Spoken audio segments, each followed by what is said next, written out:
I sat at my desk in the senior building of Jinmin First Martial Arts High School.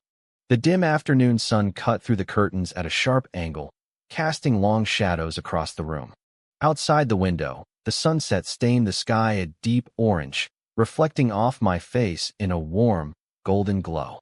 6 years, I sighed softly to myself. It had been 6 years since I was reborn into this world. When I first arrived, I genuinely thought I'd traveled back to my own past. I had already played out 1,000 scenarios in my head. I'd hoard thousands of bitcoins, invest in every tech startup before they blew up, and live out my days as a billionaire genius. I was lost in that beautiful dream, practically feeling the money in my hands, until I walked home and saw my own mother.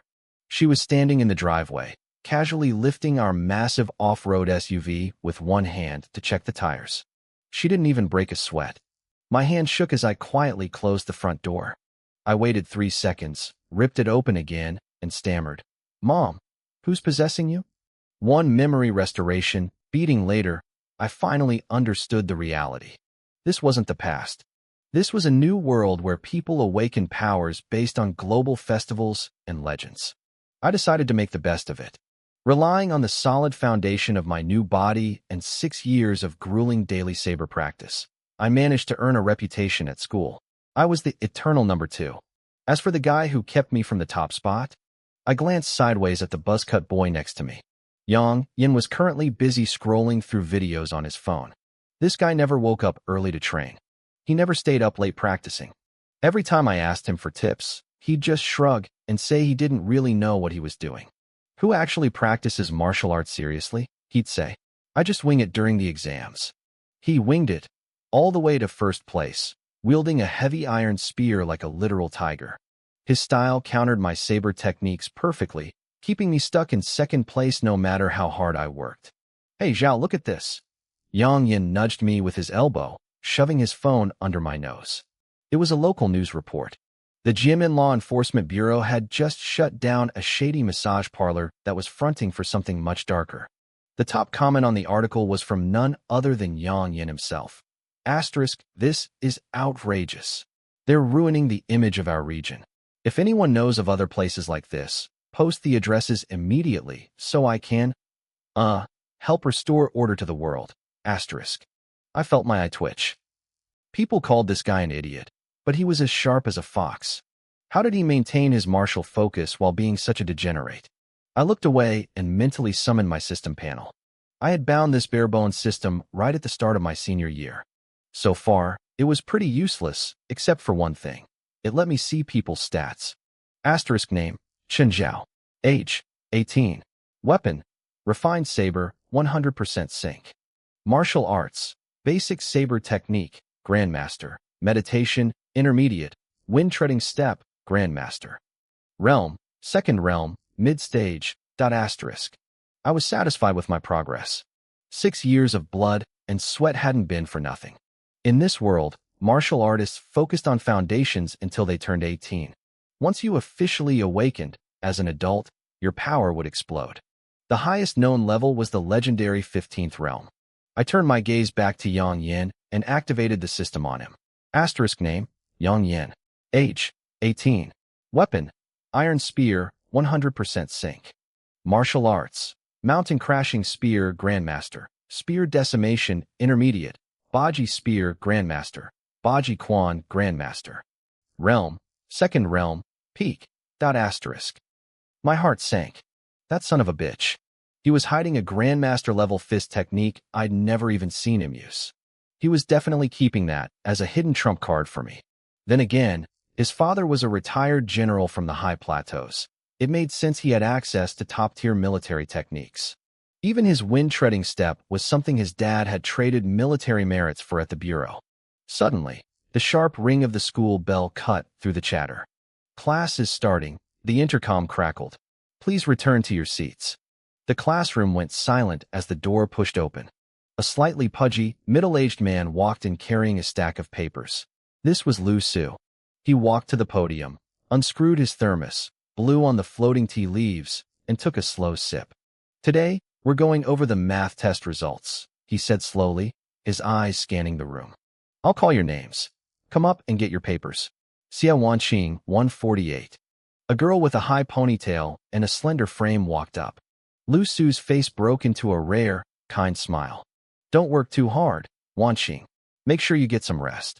Thank you, teacher, she replied softly, taking the paper with both hands. I gritted my teeth. What kind of twisted world was this? I had traveled to a martial arts dimension, yet I still had to suffer through math? I was going to be out there hunting monsters with a blade. Was I supposed to ask the beast to calculate the area of a circle before I cut its head off? I nudged Yang Yin. Hey, Yin, what did you get? Yang Yin moved his English textbook away from his face, looking deep in thought. I don't know. But seriously, who invented math? They must have had some serious copyright issues because my brilliant brain can't find a single way into that subject. I burst out laughing. Up at the podium, Lu Su's face turned black. With his martial cultivation, our whispering sounded like we were shouting directly into his ear. He took a deep breath, clearly trying to keep his cool. I could practically hear him thinking, asterisk, don't get mad. One is rank 1, the other is rank 2. I only make 4,300 a month. It's not worth the medical bills, asterisk. Then he saw us. We had actually pulled out a bag of sunflower seeds, and were about to start snacking. Lu Su snapped. He grabbed 2 papers from the pile, his voice rising to a roar. Chen Zhao, 32. Yang Yin, 34. Are these scores? Or are you two just rating your own intelligence? The class erupted in laughter. The sound was loud enough to shake the ceiling tiles. Lu Su slammed the papers onto the podium, sending a cloud of chalk dust into the air. Take your papers and get out. Stand in the hall. Yang Yin and I looked at each other, sighed in unison, and grabbed our pathetic test results. We walked out of the classroom, heads hanging, and shut the door behind us. Inside, the laughter died down. Lu Su took a breath and addressed the rest of the students. Look, I know martial arts is everything in this era, but you can't neglect your education. Look at Xia Wanqing. She's rank 3 in combat, but she's rank 1 in academics. That is a true martial artist. He cleared his throat and tapped the blackboard. Now let's start. Question 1 is a freebie, so we'll skip it. Question 2. I leaned against the hallway wall, looking at the 32 circled in red on my paper. The math was a nightmare, but the real training was just beginning. Tomorrow, we'd be heading to the martial arts hall. The sunset spilled into the hallway, stretching our shadows into long, thin lines. I stood there, staring at the red 32 circled on my math test. I let out a heavy sigh and glanced at Yang Yin standing next to me. Nice work, Yin, I muttered, shaking the paper. 34 points. You just had to beat me, didn't you? Yang Yin leaned against the wall, one hand shoved deep in her pocket. She waved her failing grade in the air with total indifference. I live to serve, she joked. Anyway, tomorrow is the awakening. I wonder what elements we'll end up with. I leaned back against the cool plaster, clutching my pathetic test. Who knows? Yang Yin crumpled her paper into a ball and stuffed it into her tracksuit. She shrugged. It's all fate. If fire is in your blood, you can't run from it. If it's not, you could stare at a lighter all day and get nothing. She paused, a sudden spark of mischief lighting up her eyes. Hey, I heard Class 2 is having their 5-path assessment this afternoon. Want to go check it out? I rolled my eyes. I knew exactly what she was thinking. Check it out? You just want an excuse to show off. I know you. So what? She raised an eyebrow, completely unapologetic. If I don't show off, what was all that hard training for? I looked at her. With her sharp nose, short hair, and that tiny beauty mark under her eye, she looked incredibly cool. She had a reputation as the school's cold prince. But then I noticed she was currently digging a finger into her nose. The illusion shattered instantly. Still, going to another class to show off, promote learning, sounded like a great way to kill time. I felt a grin spreading across my face. I rubbed my hands together and lowered my voice, acting serious. As the top figures of Jianmin Martial Arts High, I believe it is our responsibility to help our fellow students grow. I'm in. Yang Yin nodded solemnly. We shared a look, then broke into a low, devious cackle. Shoo, keep it down, I whispered, gesturing for her to follow. Low profile. Stealth mode.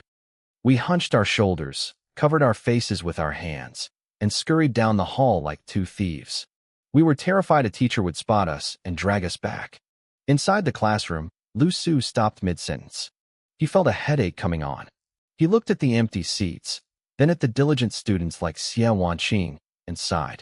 They were all geniuses, but the gap in their personalities was a goddamn canyon. Meanwhile, we reached the martial arts hall. The place was massive. Hundreds of students were lined up in formation, their punches whistling through the air. Their shouts were loud enough to make my eardrums vibrate. Burly coaches in uniform paced between the rows, barking corrections and fixing stances. As soon as we stepped inside, we started acting like tourists, craning our necks and looking around like we'd never been there before. A few coaches saw us and laughed. "Yang Yan, skipping class to hang out here again?" one shouted. Another waved at me. "Chen Zhao, you treat this hall like your living room, kid. Stop wandering around and get up on the stage for a spar." We just grinned and waved back, keeping our pace slow and casual. The freshmen were completely bewildered. They whispered to each other, eyes wide. "Who are those two? I've never seen the black-faced coach smile like that." "Keep your voice down," an older student hissed. "That's Yang Yan on the left. She's the undisputed #1 in the martial assessments.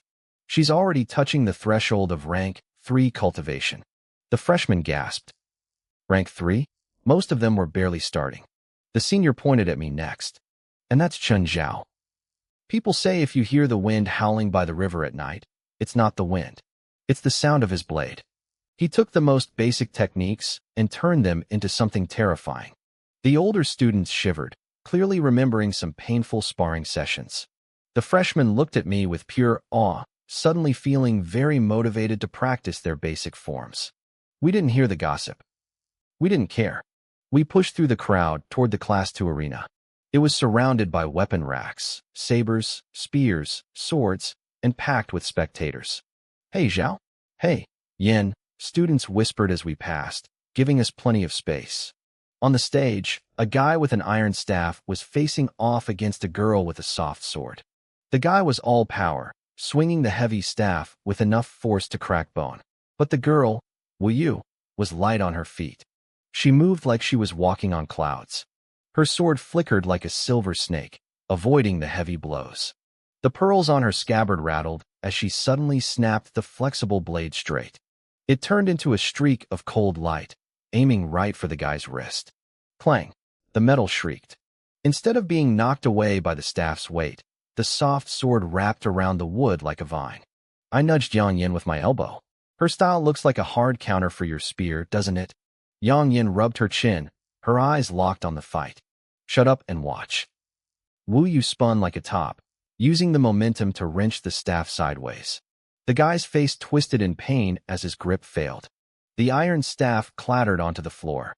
Before he could even blink, the cold tip of the soft sword was pressed against his throat. The crowd erupted. I yield," the guy stammered, his face turning bright red. Wu Yu flipped her wrist, sheathed her sword, and gave the boy a slight bow. "Thank you for the match," she said, her voice calm and serious. The students around us erupted. The noise was deafening. "Holy crap," someone shouted. "Du Feng's iron staff is legendary in this school. How did he lose just like that? You've got to be kidding me." Another student chimed in. "Wu Yu is ranked 4th in the entire school.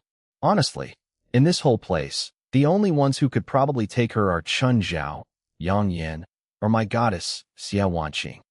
Teacher Dong, who had been watching from the sidelines, spotted us. Her eyes lit up instantly. "Oh, the two big geniuses are gracing Class 2 with their presence? Well, since you're here, why not get up there and have some fun?" I rubbed the back of my head and gave her a shy smile. "Hello, Teacher Dong. We're just here to watch the show." Yang Yin was a different story. Her eyes were already glowing with excitement, and she was rubbing her palms together. "I was just waiting for you to say that. Old Dong, you're the best." Before the words even finished leaving her mouth, she kicked off the ground and flipped onto the stage with perfect grace. She reached out, hooked an iron spear off the weapon rack, and spun it in her palm before settling into a solid opening stance. She looked down at me and yelled, "Zhao, get up here. Let's play with them." I gave a helpless laugh. I really couldn't do anything with this girl, but I hadn't spent 6 years practicing my blade work just to hide in the shadows. I let out a sharp, confident grin. With a light step, I blurred across the floor and vaulted onto the stage. I picked up an unsharpened tang blade from the rack. The cold light reflected off the metal. I scratched my head, looking as harmless as possible. How about this? Why don't you all just come at us together? This stage is big enough. Yang Yin turned to look at me, her eyes wide with disbelief for a split second before she burst into laughter. Nice. I love it. That's my brother. We should have started playing like this a long time ago. She spun her spear into a beautiful blur, then snapped it behind her back, standing tall with one hand holding the weapon. Her entire aura changed instantly. The playful girl was gone, replaced by something cold and sharp. If you want a chance at winning, listen to him, she shouted to the crowd. Come at us all at once. That's your only hope. Her voice rose, cutting through the air with an arrogant edge. Let me see what my peers are actually made of. The crowd exploded. These were teenagers. Every single one of them was full of pride and spirit. More importantly, they were martial artists. They couldn't stand that kind of provocation. Their faces turned bright red, and they all looked toward Teacher Dong, their eyes burning with fury. They were just waiting for a nod to storm the stage and teach us a lesson. Teacher Dong watched us, her eyes full of admiration. She was impressed. If a martial artist was timid, they might as well stay home and babysit. It was a shame we were both in Lu Su's class. That old guy had all the luck, hogging the top 3 students in the school for himself. She gave a small nod to the crowd. Friendship first, she reminded them. Prioritize safety. Don't let your temper get the best of you. But nobody was listening to that part. The students' blood was boiling. They scrambled onto the stage, weapons in hand. Wu Yu, here to learn from the best. Du Feng, please advise. Huang Sanhai, requesting a match. The commotion had drawn the entire martial arts hall. Students packed the area 3 layers deep, and even the other teachers wandered over to watch the spectacle. A massive, burly coach stepped forward to act as the referee. I'll judge this, he boomed, his eyes scanning the stage. Blades and spears have no eyes. Keep it under control.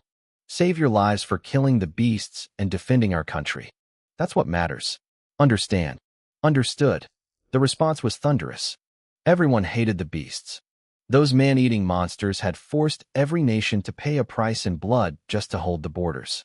The coach nodded, his face grim. Listen up. Red team, 2 people. Blue team, 80 people. Only one rule. If you fall off the stage, you lose. Several other coaches moved to the edges of the platform, ready to jump in if things got dangerous. They wanted geniuses, and they weren't going to stifle our growth. If we wanted to fight, we fought.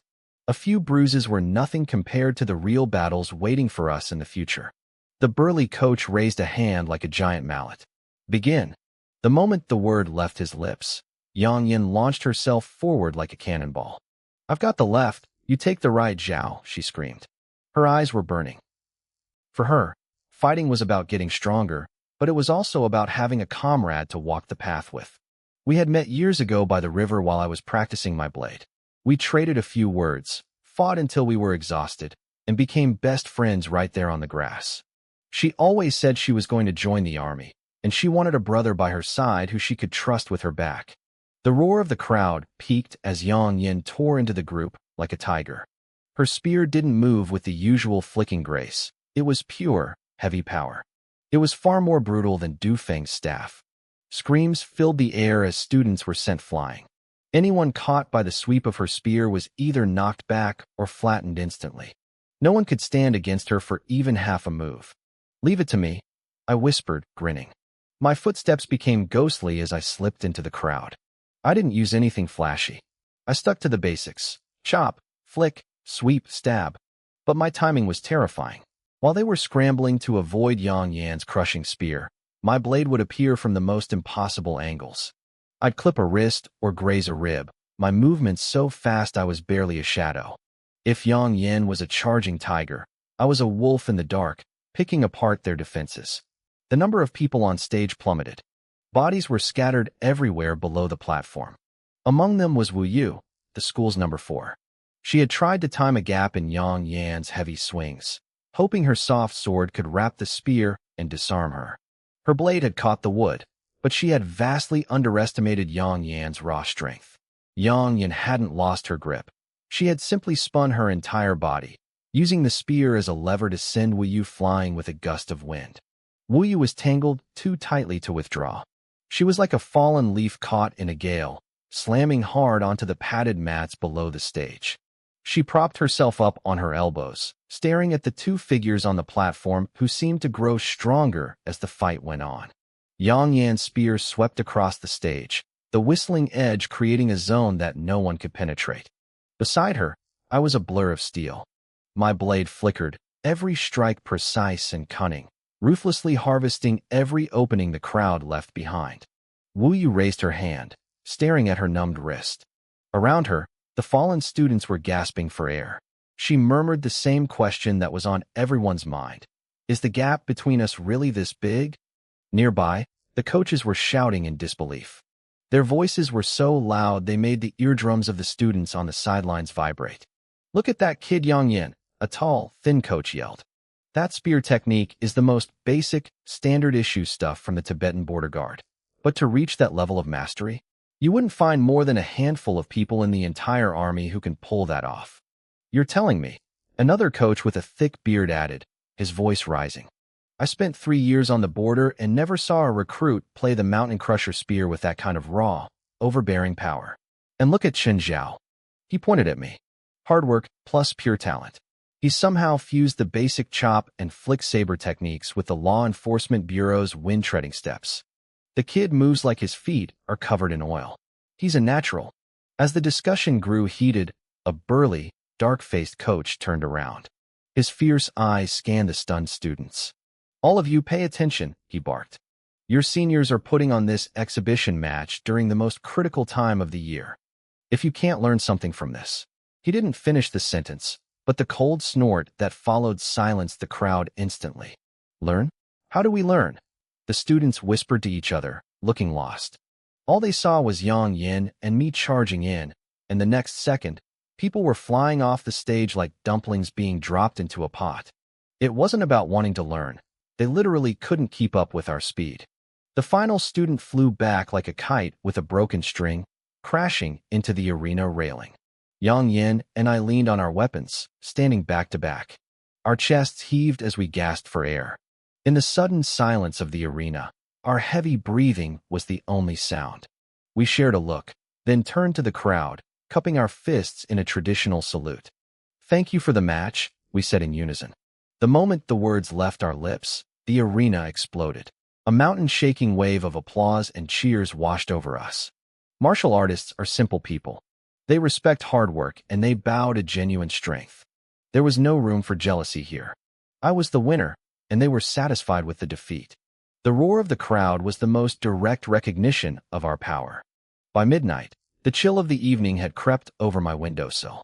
A warm yellow light glowed in my bedroom. The bathroom door creaked open, releasing a cloud of steam and the fresh scent of body wash. I walked out with a gray towel draped over my shoulders, using another to rub my wet black hair. Water droplets slid down my neck, landing on my collarbone. I stepped onto the cold floor with bare feet, keeping my movements light so I wouldn't wake my parents in the next room. The sharp edge I carried in the arena hadn't fully faded, but the silence of the night softened it. I didn't touch the hairdryer on the desk. I just tightened my towel and walked over to the wall, picking up a sleeping ball of fluff. It was Yuzi, my 1-year-old ragdoll cat. Her soft fur rubbed against my palm, and her pink nose twitched. Disturbed, she gave a dissatisfied meow and tried to wiggle out of my arms to jump back to the floor. I laughed softly, bouncing the little creature in my arms. No conscience at all, are you? You don't act like this when you want food. I carried Yuzi to the balcony and sat in a rattan chair. My parents had named her Yuzi, Pomelo, because when we first brought her home, she loved standing on her tiptoes to bat at the pomelos on the coffee table. Eventually, she gave up the struggle and curled into a ball in my lap, purring softly until she drifted back to sleep. I ran my fingers through her soft fur, staring out at the deepening twilight. I was waiting for my hair to air dry, but my mind was already racing toward tomorrow's awakening. To be honest, I was nervous. I was terrified of awakening a common elemental ability. If I could land a top-tier festival inheritance and grow by absorbing grudge power, that would be ideal. But 6 years of practicing the blade every single day had smoothed out my impulsiveness. Even if I ended up with something ordinary, I knew I could make it work. The next morning, the central city square was packed. The massive time dial stood tall, its surface engraved with the 24 solar terms, the months, and the symbols of various festivals. This was the site where every high school senior in the city would face their destiny. Festival inheritances were rare. Each generation's solar term or festival power belonged to only one person. Most people would simply awaken basic elements like water, fire, earth, or wood. Law enforcement officers in crisp uniforms stood guard around the square, their sharp eyes scanning every corner. This was a day that decided the fate of thousands. No mistakes could be allowed. I arrived just as the sun was beginning to peak over the horizon. I walked past students surrounded by their parents, their faces a mix of anxiety and hope. I didn't feel much. I was used to being alone. My father was always on duty as an officer, and my mother was a healthcare worker who pulled back-to-back shifts. On a day that would define my life, they were exactly where they had to be, at their posts. "You're here early," a familiar voice called out behind me. I stopped and turned. Yang Yin was there, but she wasn't alone. Beside her stood a quiet, elegant girl named Xia Wanqing. I must have looked confused because Xia Wanqing spoke up first with a graceful smile. "My dad is on a business trip and couldn't make it back." Then she rolled her eyes at us. "Honestly, you two caused way too much trouble yesterday. Sweeping 80 people in one go. On my way home after class, will you drag me into a duel because she was so frustrated?" I scratched my chin, waving my hand dismissively. "Small matter. Just an accident." Yang Yin chimed in, grinning. "Just being polite. That girl was just looking for a fight. It had nothing to do with us." We both tried to sound humble, but the corners of our mouths were twitching upward. We couldn't hide the pride. "Who's complimenting you?" Xia Wanqing snapped, giving us both a massive, exasperated roll of her eyes. Her voice was full of exasperation. Soon, it was time for the awakening ceremony to begin. Our homeroom teacher, Lu Su, rushed over. He had dropped his usual stern, no-nonsense classroom persona. Instead, he moved through the crowd of students like a worried parent. He whispered words of encouragement to one, telling them to relax and breathe. He pulled another aside to nag them about wearing such thin clothes, warning they'd regret it when they were older. He even went around asking if anyone had skipped breakfast, offering bread from a bag he brought along. Before long, Lu Su stepped in front of the three of us. He looked at us, his three best students, with a mix of pride and intense anxiety. He was terrified that something might go wrong at this critical moment, that three of his brightest stars might stumble at the finish line. His fists were clenched so tight his knuckles were white. He even started slipping into his thick hometown dialect, something he never did in class. "You kids have to keep a level head, all right?" he said, his voice straining. "If things don't go perfect, don't sweat it. We'll grab a big hot pot dinner after this, and everything will be fine. With your martial arts talent, even if you don't awaken, you're still going to achieve great things." Yang Yin, Xia Wanqing, and I traded glances. A wave of warmth washed over me. That empty feeling I had earlier, the bitterness of my parents being absent, was suddenly filled by our teacher's blunt, honest words. The three of us shared a smile. "Oh, come on, teacher," we teased. "You know us. We've got this. Don't go getting all emotional on us, old Lu." Lu Su let out a short laugh, shaking his head at our antics. He turned to Xia Wanqing, who was trying to hide a giggle, and put on a fake stern face. "Wanqing, you should stay away from these two. They're going to bad influence you." "Understood." Xia Wanqing snapped to attention, giving him a playful, mock salute. Her eyes crinkled into crescents as she laughed, and the three of us couldn't help but join in. Then, the ceremony officially kicked off. Our class, Class 1, was the first to go. Lu Su stepped to the front of the line. His gaze was steady as he scanned our young, nervous faces. His voice boomed across the plaza. "Everyone, line up by student ID. The path of martial arts is covered in thorns. It is long and difficult, but since you chose this road, I believe you are ready to face whatever comes." On the training grounds of my old military unit, there was a saying carved into the stone: "From here, we march to the battlefield." Today, you march from here into the harshest parts of this world. He paused, placing a heavy hand on the shoulder of the student at the very front. His voice was like iron. As your teacher, I have only one thing to say. May your martial fortune be prosperous. Number 1. Xia Wanqing. The broadcast voice cut through the noise of the plaza, clear as a bell. Xia Wanqing froze. The playful smile vanished instantly. Her fingers gripped the hem of her shirt so hard her knuckles turned pale. She shot a nervous look at the surging crowd around us. Yang Yan and I looked at each other. I didn't say anything cheesy. I just reached out and gave her shoulder a light, reassuring pat. Yang Yan gave her a silent thumbs up. Feeling the warmth of our support, Xia Wanqing took a deep breath, pushing down her anxiety. She straightened her back and walked toward the massive stone wheel. She reached out and placed her hand on the stone pillar in front of the wheel. The moment her fingertips touched the cold surface, a soft, pink light erupted from the stone. It swirled around her, wrapping her in a gentle glow. The crowd went silent. People started whispering, confused. Pink. What element was pink? Lu Su's heart was in his throat. He stared at that pink radiance, his fists trembling. Suddenly, the silent, massive stone wheel let out a low hum. It began to turn. The plaza erupted in a wave of muffled excitement, but everyone quickly held their breath, afraid to make a sound. A strange sensation swept over us, a feeling of romance, cleverness, and ancient longing, like a tide washing over our hearts. A pink galaxy seemed to appear in the sky above the wheel. The spinning slowed down, clicking through the slots until it came to a dead stop. Everyone looked at the pointer.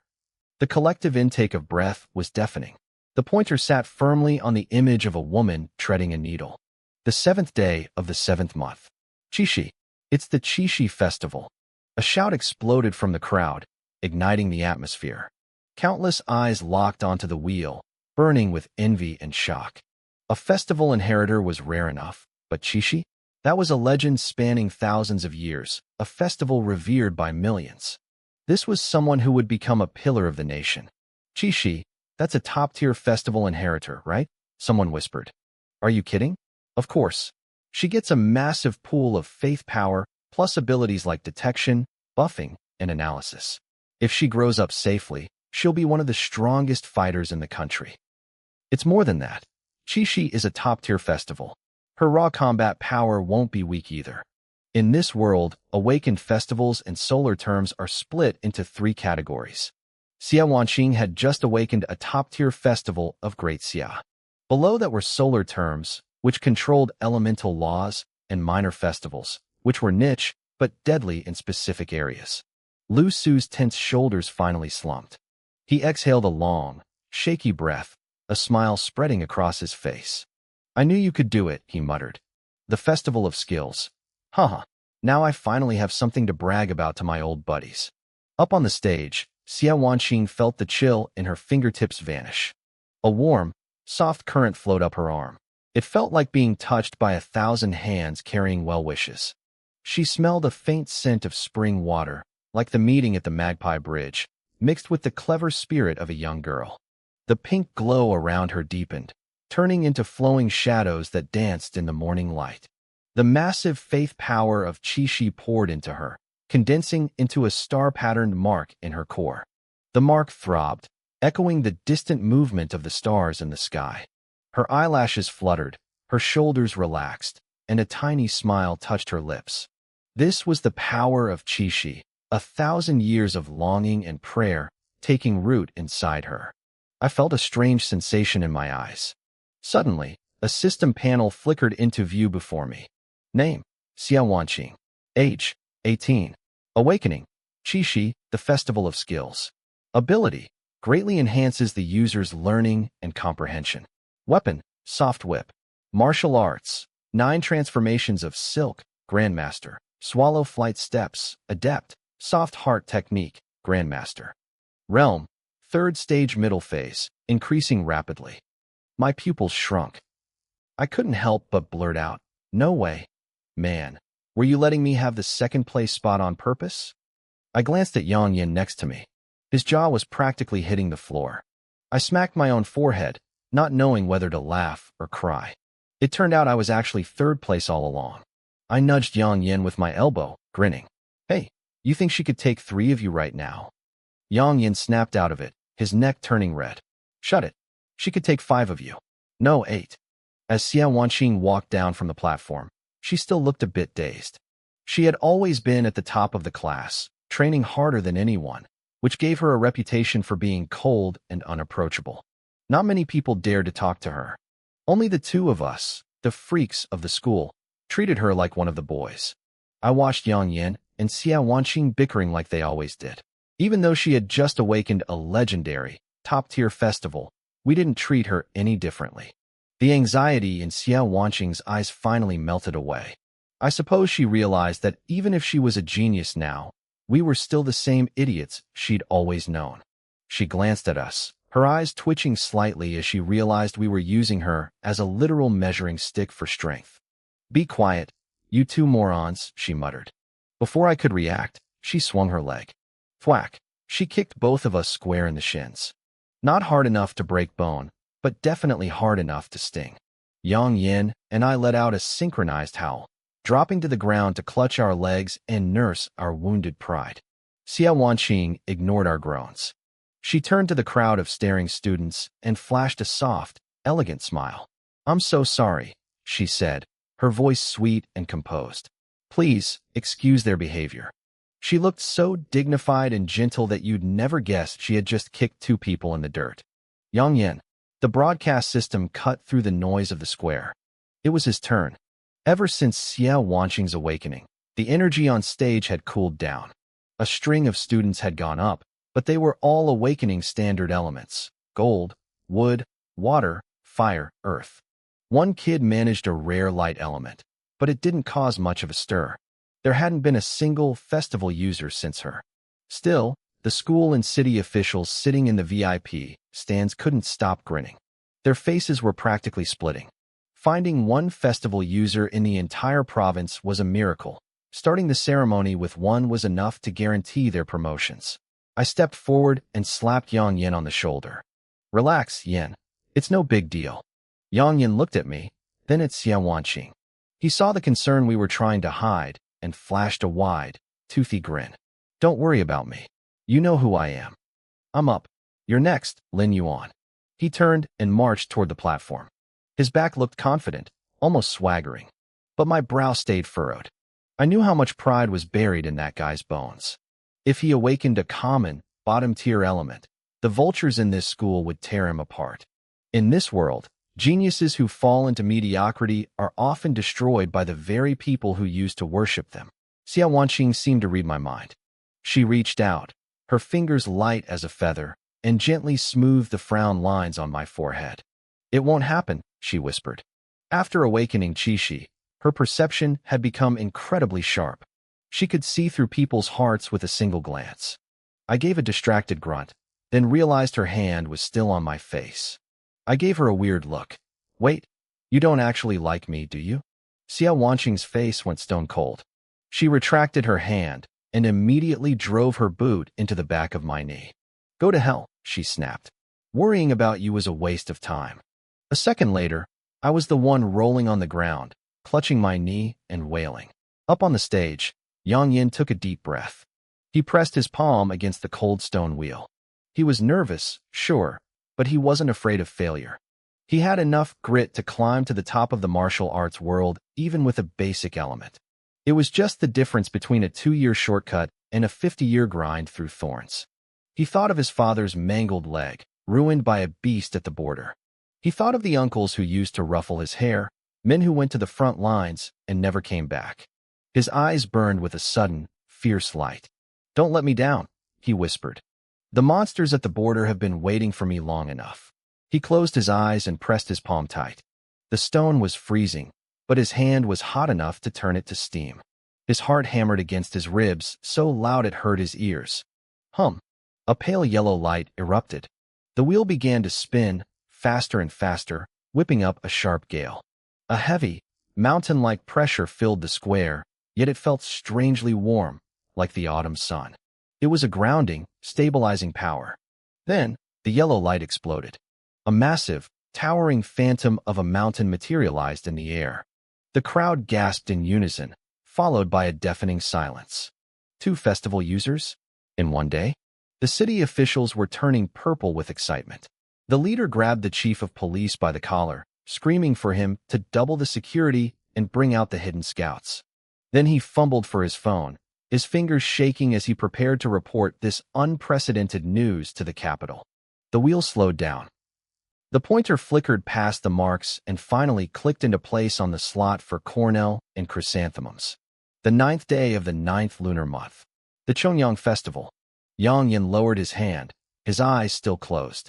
A massive, chaotic surge of faith power flooded his body. He could feel the resentment of climbing, the burning ambition of office workers wanting a raise, the obsession of warriors wanting to reach the peak, the longing of students for success. Thousands of desires swirled into a hot current in his veins. Then, a deeper warmth followed. It was the prayer of a child by a hospital bed, the respect of a junior serving tea to an elder, and the longing of families separated by oceans. These pure, sincere emotions cheered for him, celebrating the birth of the Chongyang Festival user. The yellow glow around him intensified. Phantoms of flowers and mountains flickered in the light. Name: Yang Yin. Age: 18. Awakening: Chongyang, the double 9th festival. Ability: greatly increases willpower, physical stamina, and breath control. Grants precision mastery over energy. Realm: 3rd stage high phase, increasing rapidly. Yang Yin opened his eyes. A faint golden shimmer remained in his pupils. As he walked down, he saw me waiting. We shared a look and slammed our palms together in a high five. "Good luck, brother," he whispered, his voice thick with emotion. I nodded and stepped up to the wheel. My heart was pounding out of my chest. 2 out of 3 of us were already legends. The odds of the 3rd person in a group also hitting the jackpot were practically 0. Whatever, I thought, bracing myself. If I fail, I'll just live off my 2 rich friends. I slammed my palm onto the center of the stone pillar. Boom. A piercing, brilliant silver light detonated from the wheel, swallowing me whole. The air around me crackled with frost. The wheel didn't just spin, it shivered, the engraved marks groaning under the pressure. The crowd went completely numb. Someone muttered, "Is that well owned by his family or something?" Tourists were already on their phones, frantically trying to find out how to transfer their kids to our school. Below the stage, our instructor, Lu Su, looked like he was about to burst into tears. 3 students. 3 festivals. This was history in the making. I figured that if I ever lost my powers, I'd just go back and become a school principal. Outside the crowd, Yang Yin and Xia Wanqing looked at each other and smiled. I could see the genuine joy in their eyes for me. The stone wheel began to turn once more, letting out a heavy, low hum that vibrated in my chest. The pointer flickered past the willow of Qingming and the dragon boats of Duanwu. Finally, it slowed down, clicking rhythmically until it came to a halt on a slot engraved with a laurel tree. August 15th, the Mid-Autumn Festival. A clear, brilliant moon manifested in the air above us. In an instant, a sharp, biting chill swept through the square, carrying with it a heavy, suffocating sense of sorrow. It hit the crowd like a tidal wave.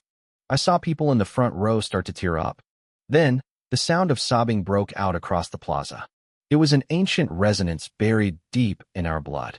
It was the bitterness of scholars who never met their potential, weeping under the moon. It was the longing of travelers thousands of miles from home, staring at the same silver disk and wishing they could reach their loved ones. The legends came to life in my mind. The towering celestial palace, the cold, lonely halls, the swaying laurel tree, and the jade rabbit grinding medicine. It represented romance, but also a bone-deep loneliness. It was the flower in the mirror and the moon in the water, beautiful, haunting, and forever out of reach.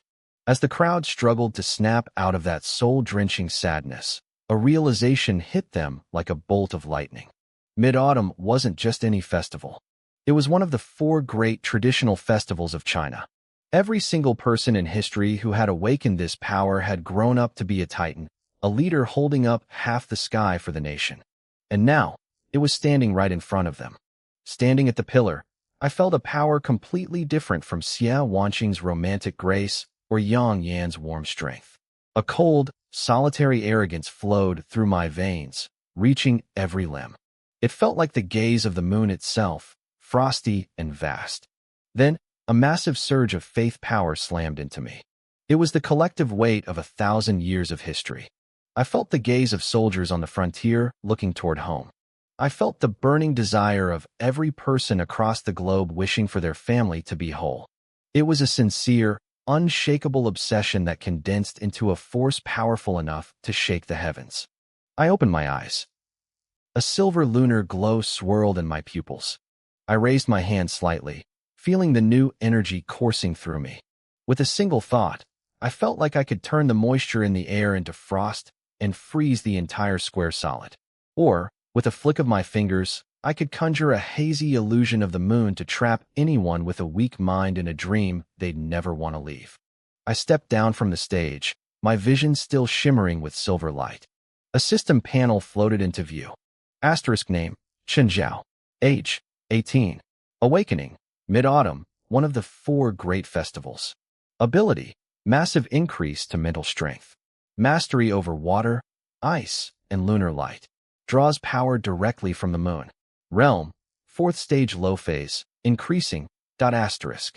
I barely had time to process the 4th stage reveal before my arm was nearly ripped out of its socket. Yang Yin grabbed me, his loud voice vibrating my eardrums. He started shaking me by the neck, his face a mask of pure envy. I really want to kill you, Zhao, he yelled. Just kill me instead. How? One of the 4 great festivals? Your luck makes me feel worse than death. I was getting dizzy from the shaking. I reached up to swat him away, but then I heard a soft laugh. Xia Wanqing was standing there with her hands behind her back, her eyes curved like crescent moons. Congratulations, Chen Zhao, she said, her voice full of sincerity. I finally broke free from Yang Yan's grip and struck a pose.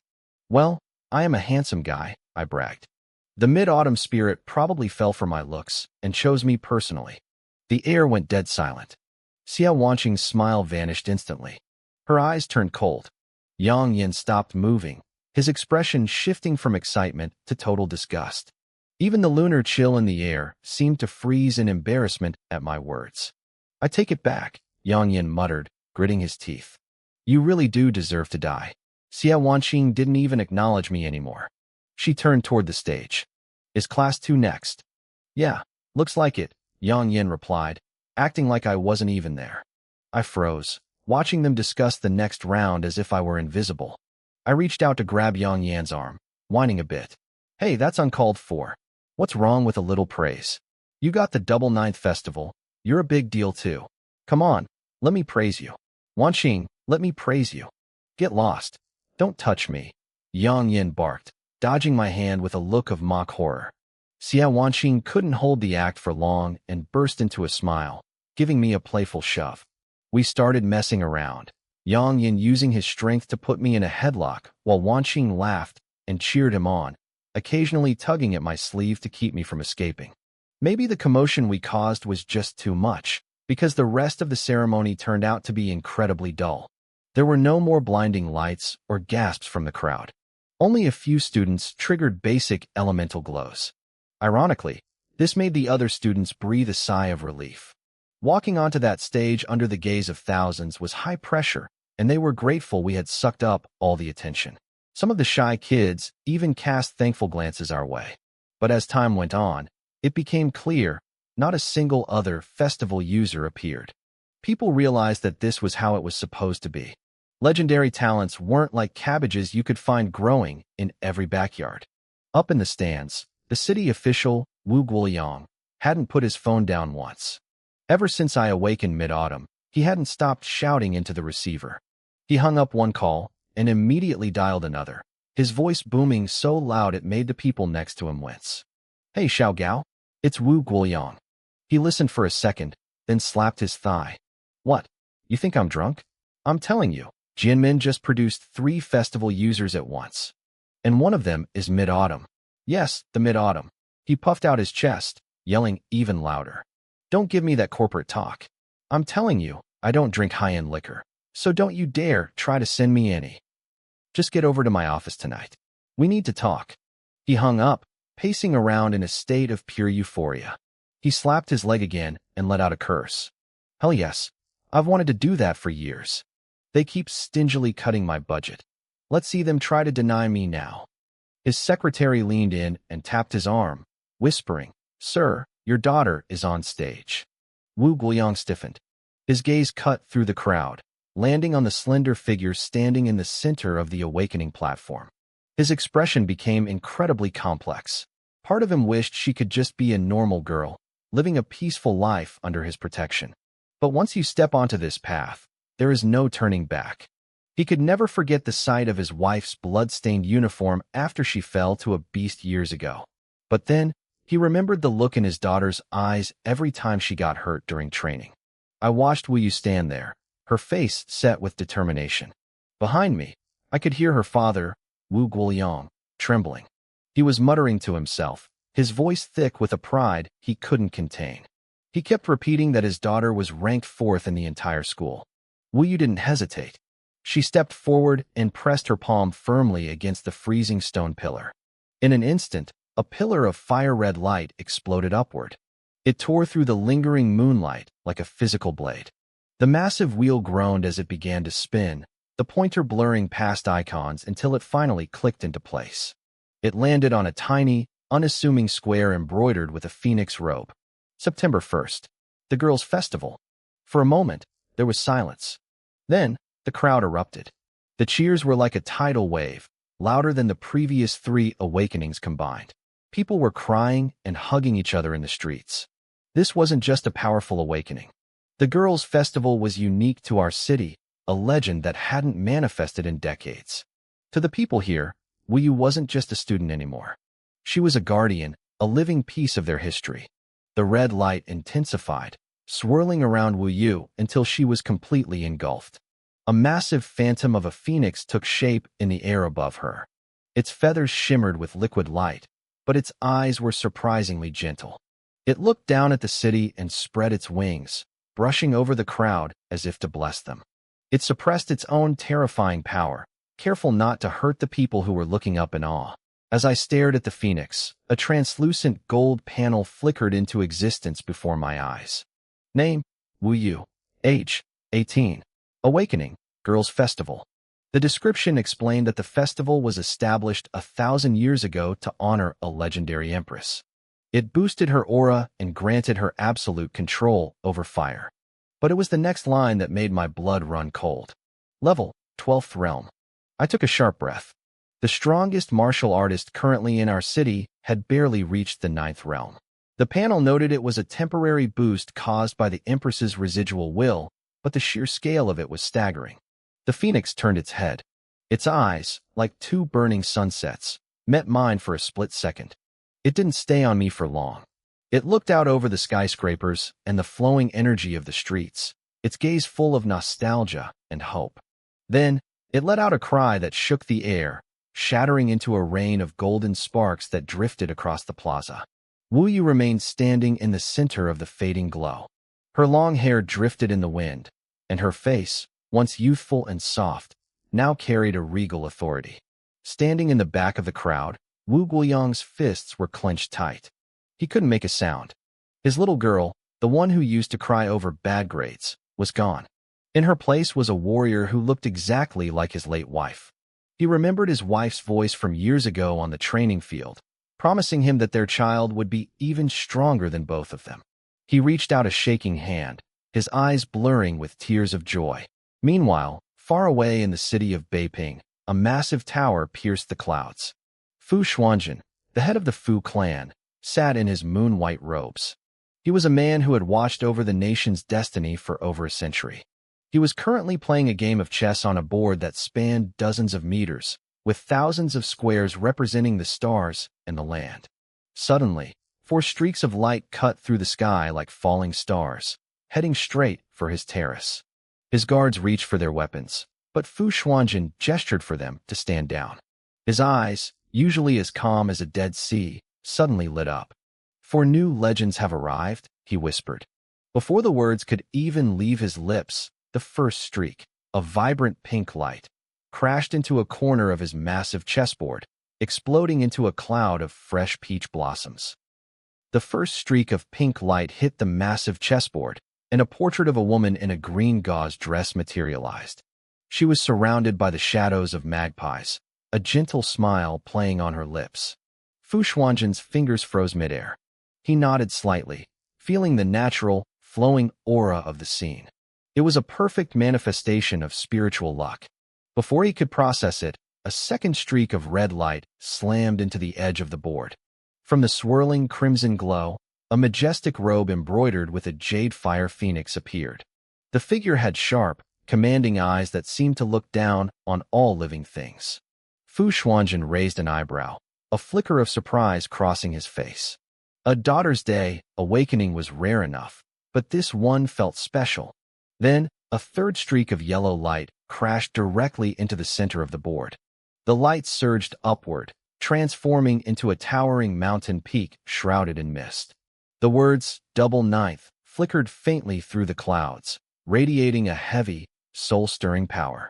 Fu Xuanzhen leaned forward, his calm composure finally breaking as ripples spread across the chessboard. He whispered the name to himself. The Double Ninth Festival. The soul of the mountains. Unyielding and strong. It was magnificent.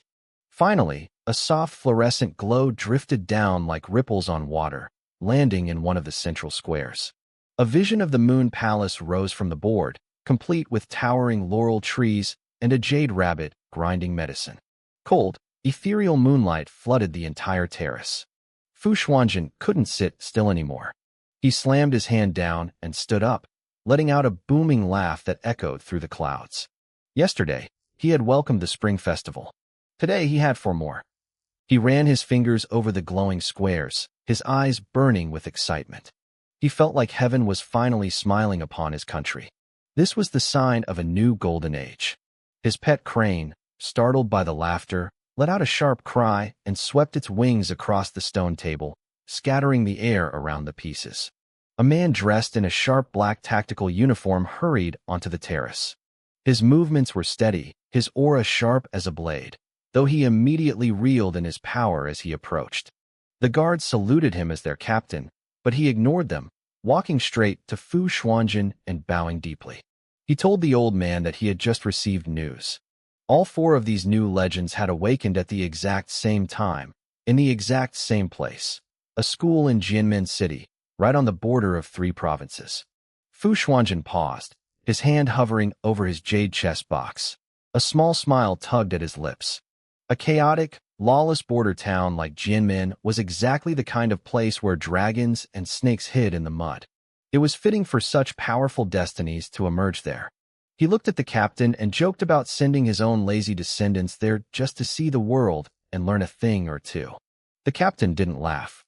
He hesitated, then reported that foreign intelligence already knew about the Spring Festival awakening from the day before. Spies were already flooding across the borders. Now, with 4 more geniuses appearing at once, the commotion was too loud to hide. He suggested that maybe they should tell the students to keep a low profile, to hide their light, so they wouldn't become targets. Fu Xuanzhen's expression went cold. He flicked his sleeve, making the chess pieces tremble.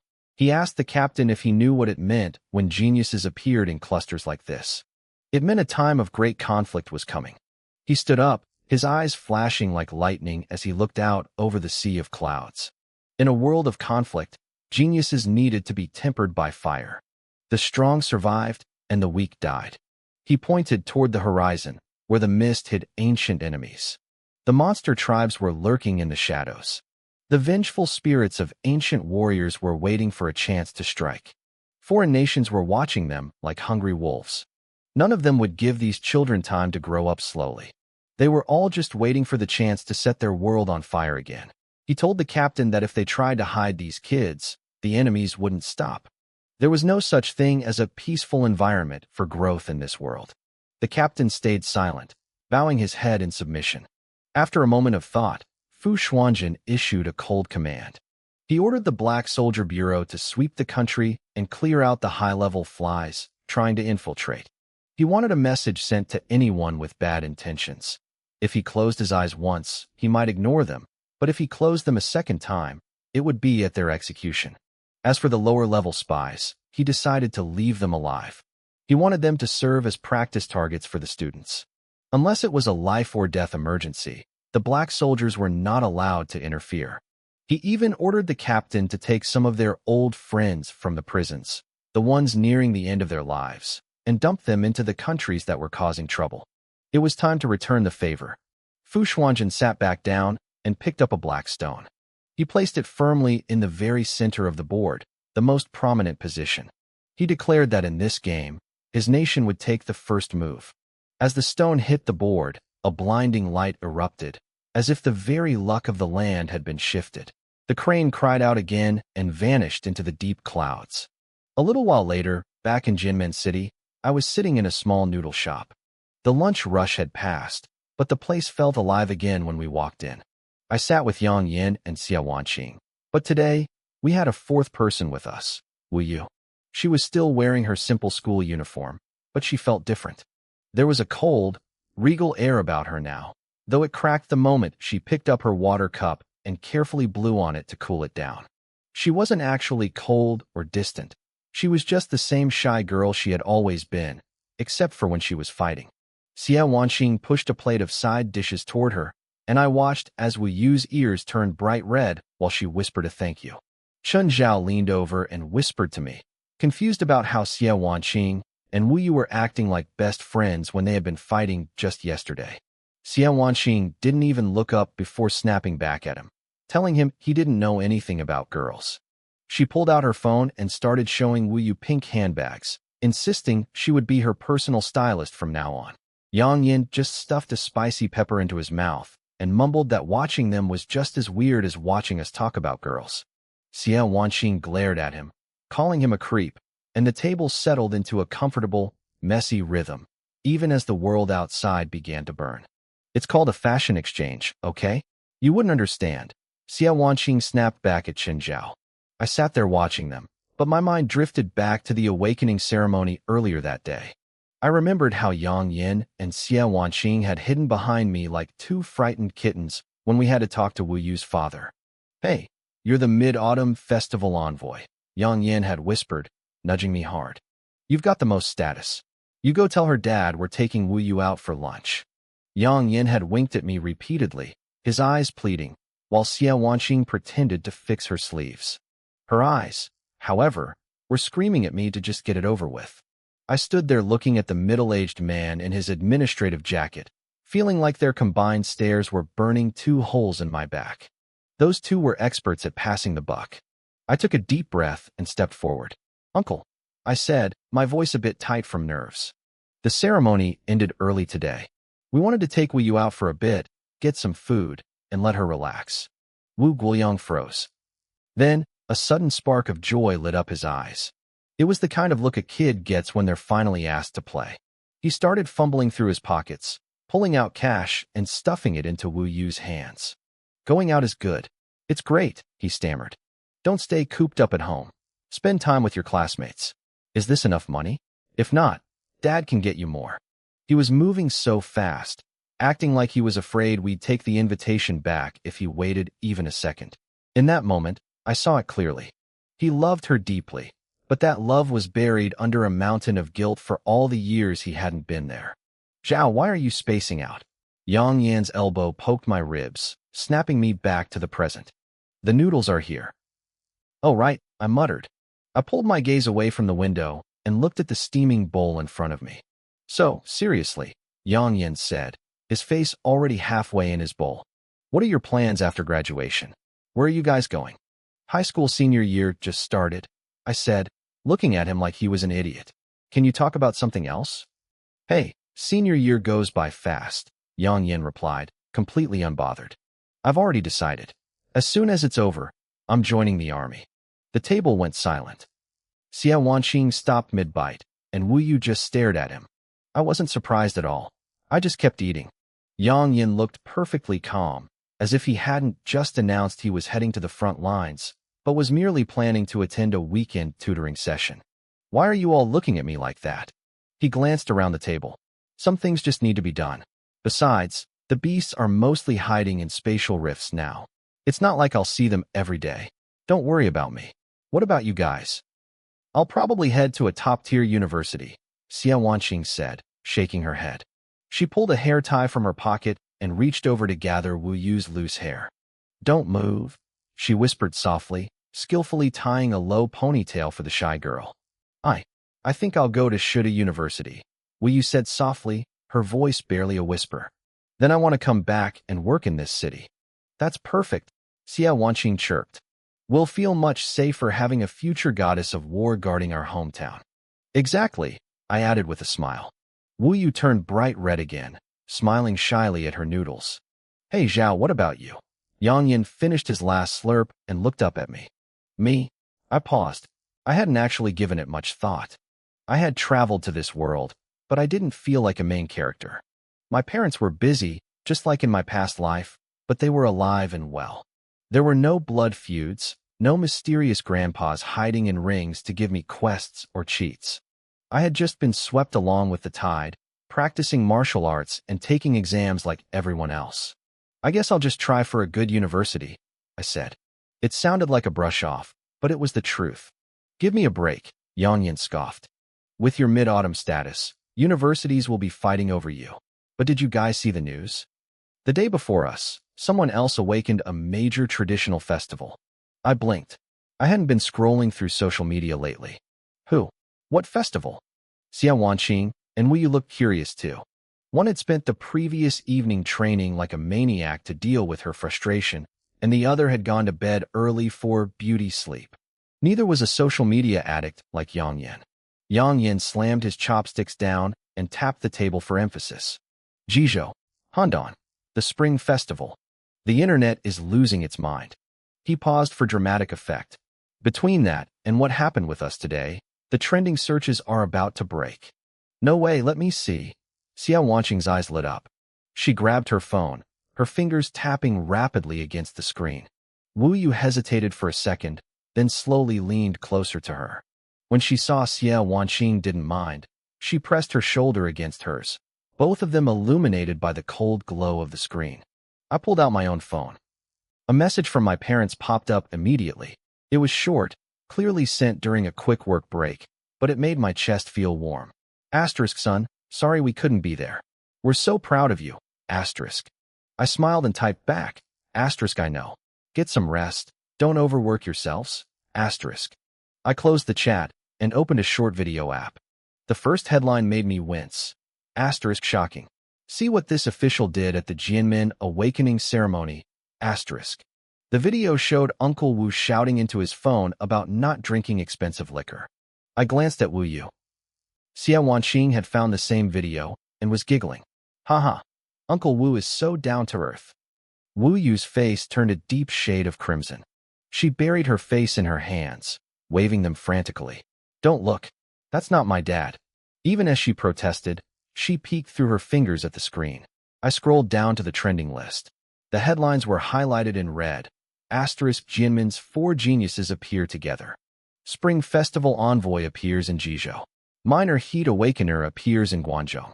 Mysterious Illness Outbreak in Jingqiu. My heart skipped a beat at the 4th headline.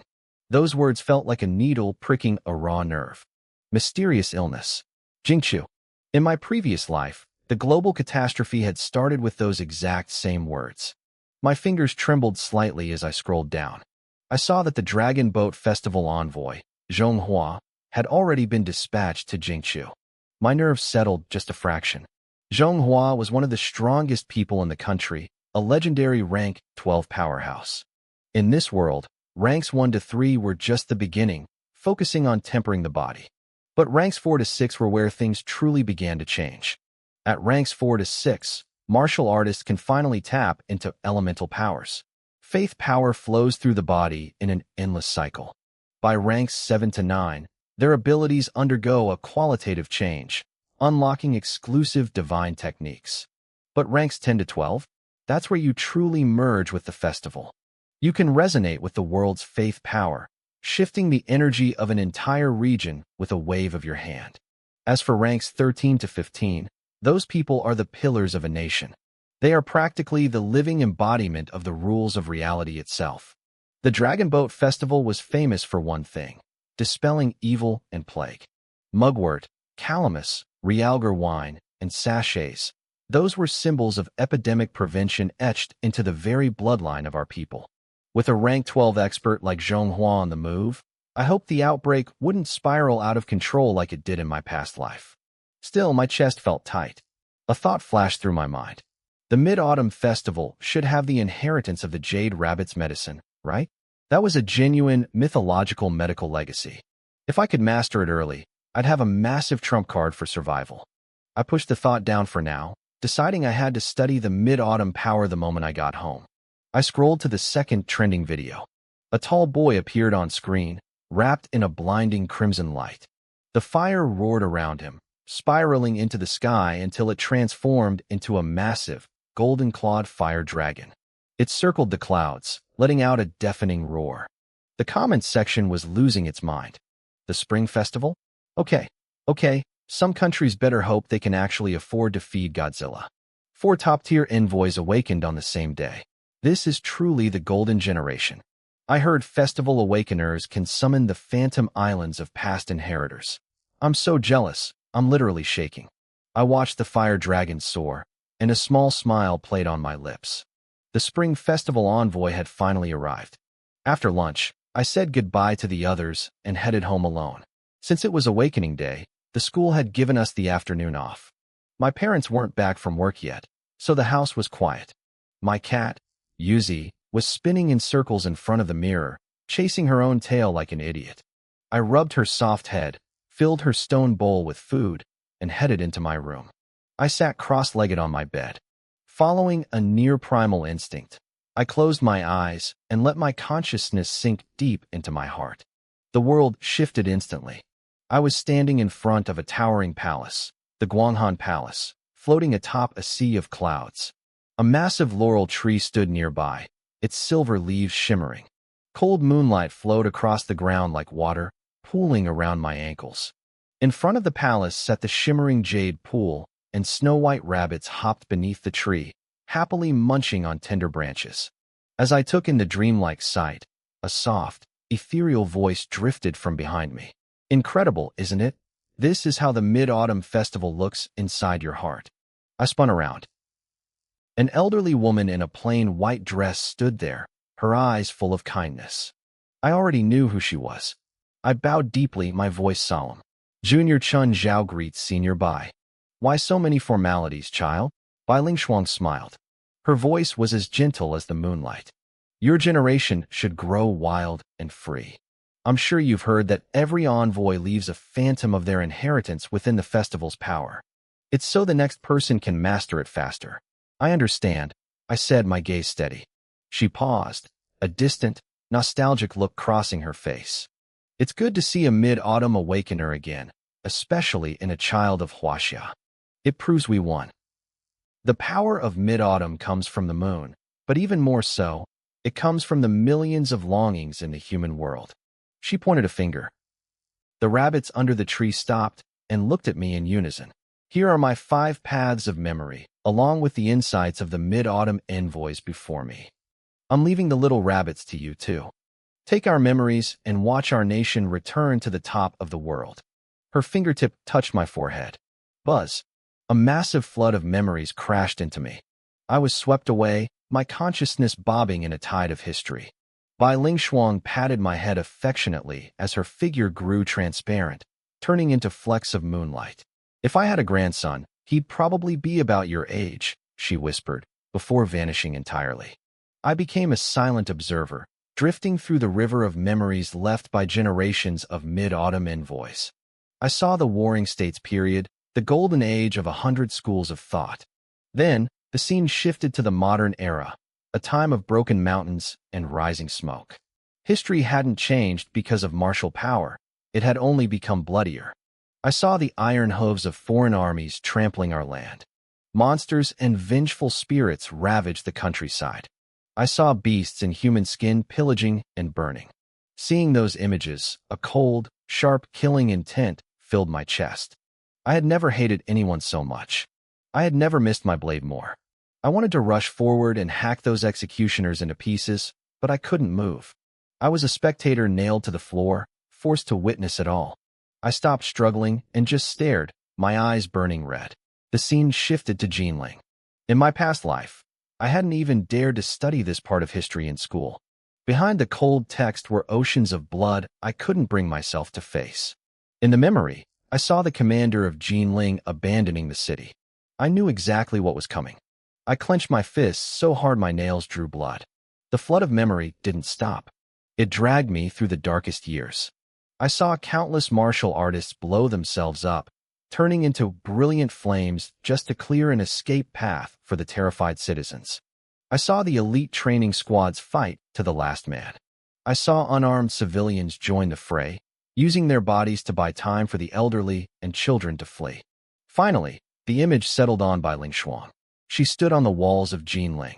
Behind her was a burning city and the screams of her people. In front of her was a black tide of monsters and a hideous enemy army. She raised her hand. The spiritual energy in her body surged violently. Cold moonlight gathered around her, forming a boundless silver ocean. I really wanted to see the black soil of my hometown one more time, she murmured. Then, she detonated her core. In an instant, the river froze. Thousands of miles were locked in a silent, silver world of ice. The frost spread all the way to the vast sea, freezing 1,500,000 invaders, 3 rank 13 enemy princes, and countless monsters into eternal statues of ice. In that bitter, frozen world, her body shattered inch by inch, turning into fine powder. There was no fear in her eyes. There was only an endless, stubborn love for this land and a final, cold resolve. The memory snapped shut. I jolted my eyes open, gasping for air. 2 streaks of blood-red tears carved paths down my cheeks, dripping onto my clothes and leaving dark, heavy stains. I could feel my blood surging through my veins like a wildfire.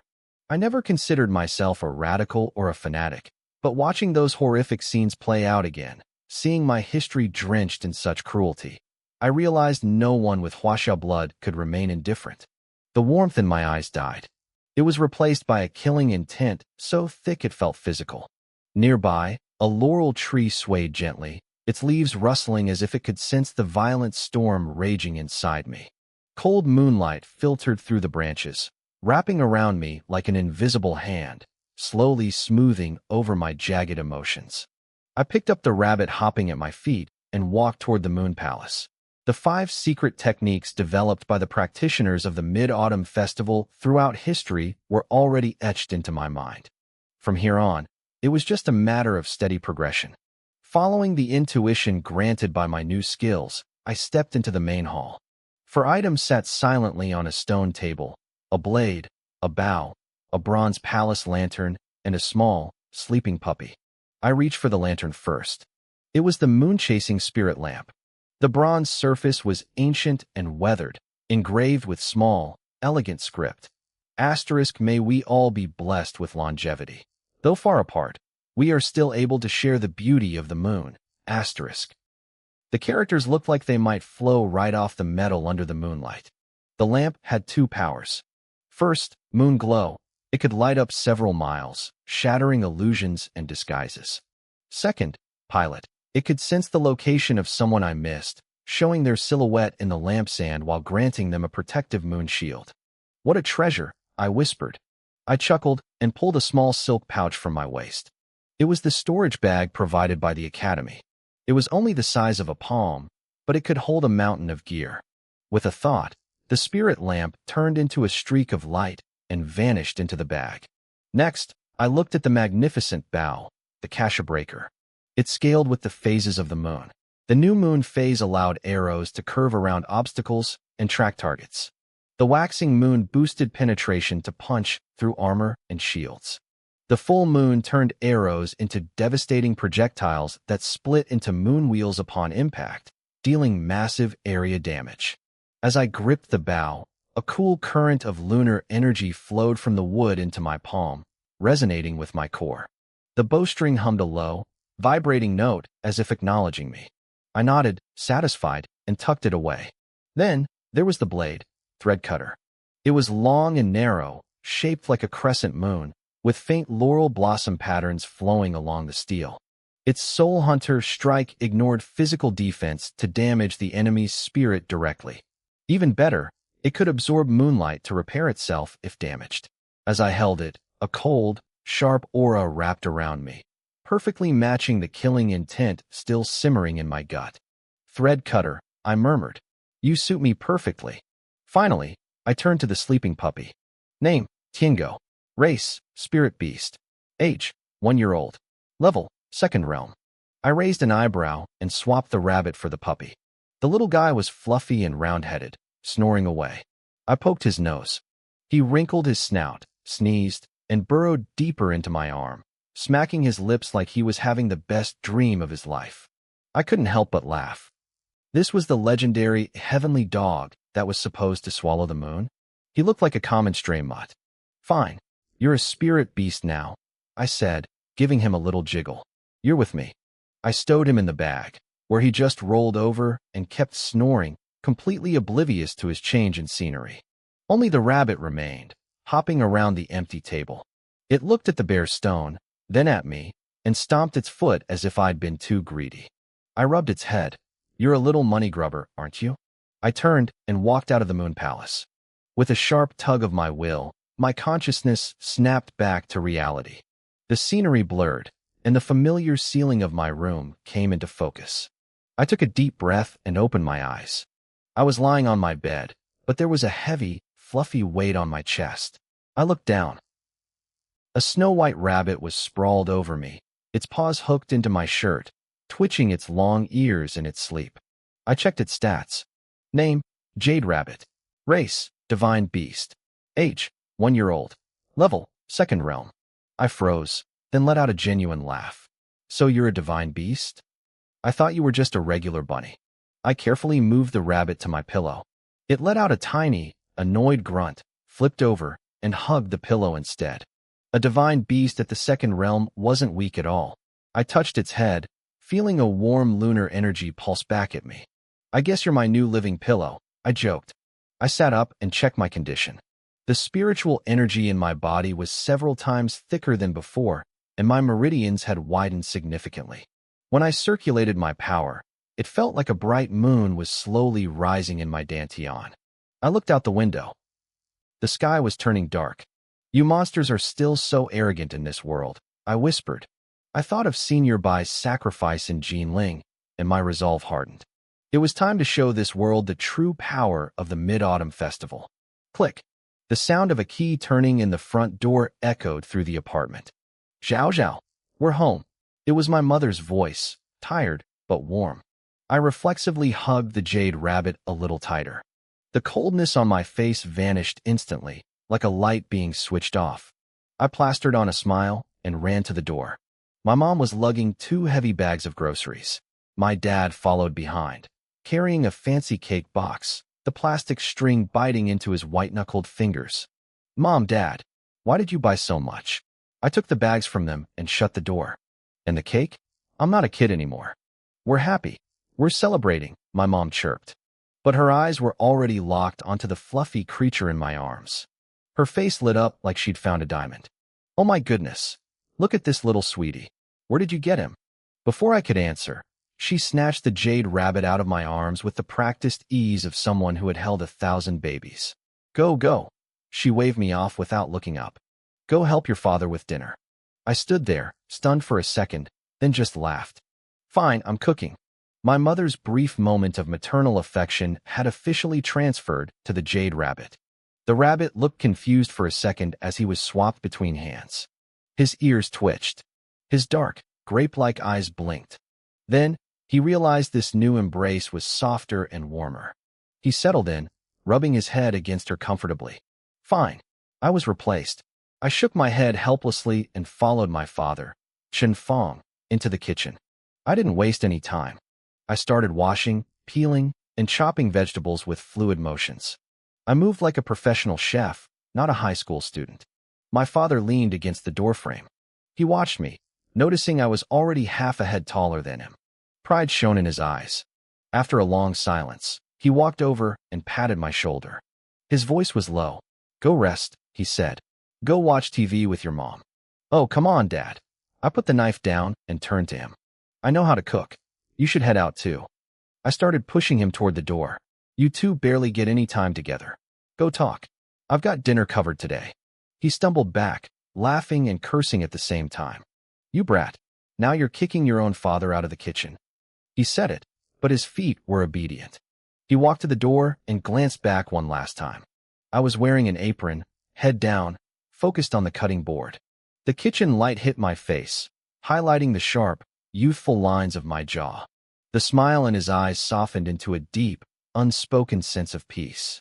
In the living room, my mom sat on the sofa holding the jade rabbit.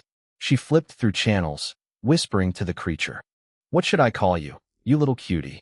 The rabbit lay lazily in her arms, his ears twitching occasionally. I shut the kitchen door. The rhythmic sound of the knife hitting the board filled the room. For a split second, images of the fires in Jinling flashed through my mind. They felt out of place in this warm kitchen, yet they were hauntingly real. I took a deep breath and pushed the emotions down. Right now, I was just a son cooking for his parents. Everything else could wait until after dinner. Dinner's ready, I called out, placing the final bowl of soup on the table. My mom walked over, still cradling the jade rabbit. She looked at the 4 dishes and the soup, her eyes beaming with satisfaction. I wonder which lucky girl is going to end up with my son. I rubbed the back of my head, feeling a bit embarrassed. My dad joined us. Not bad. You've got about 80% of my skill. That shredded pork looks authentic. I hurried to pull out a chair for them, but I found someone already there. My cat, Yuzi, was curled up on the seat. When I moved the chair, he didn't even look at me.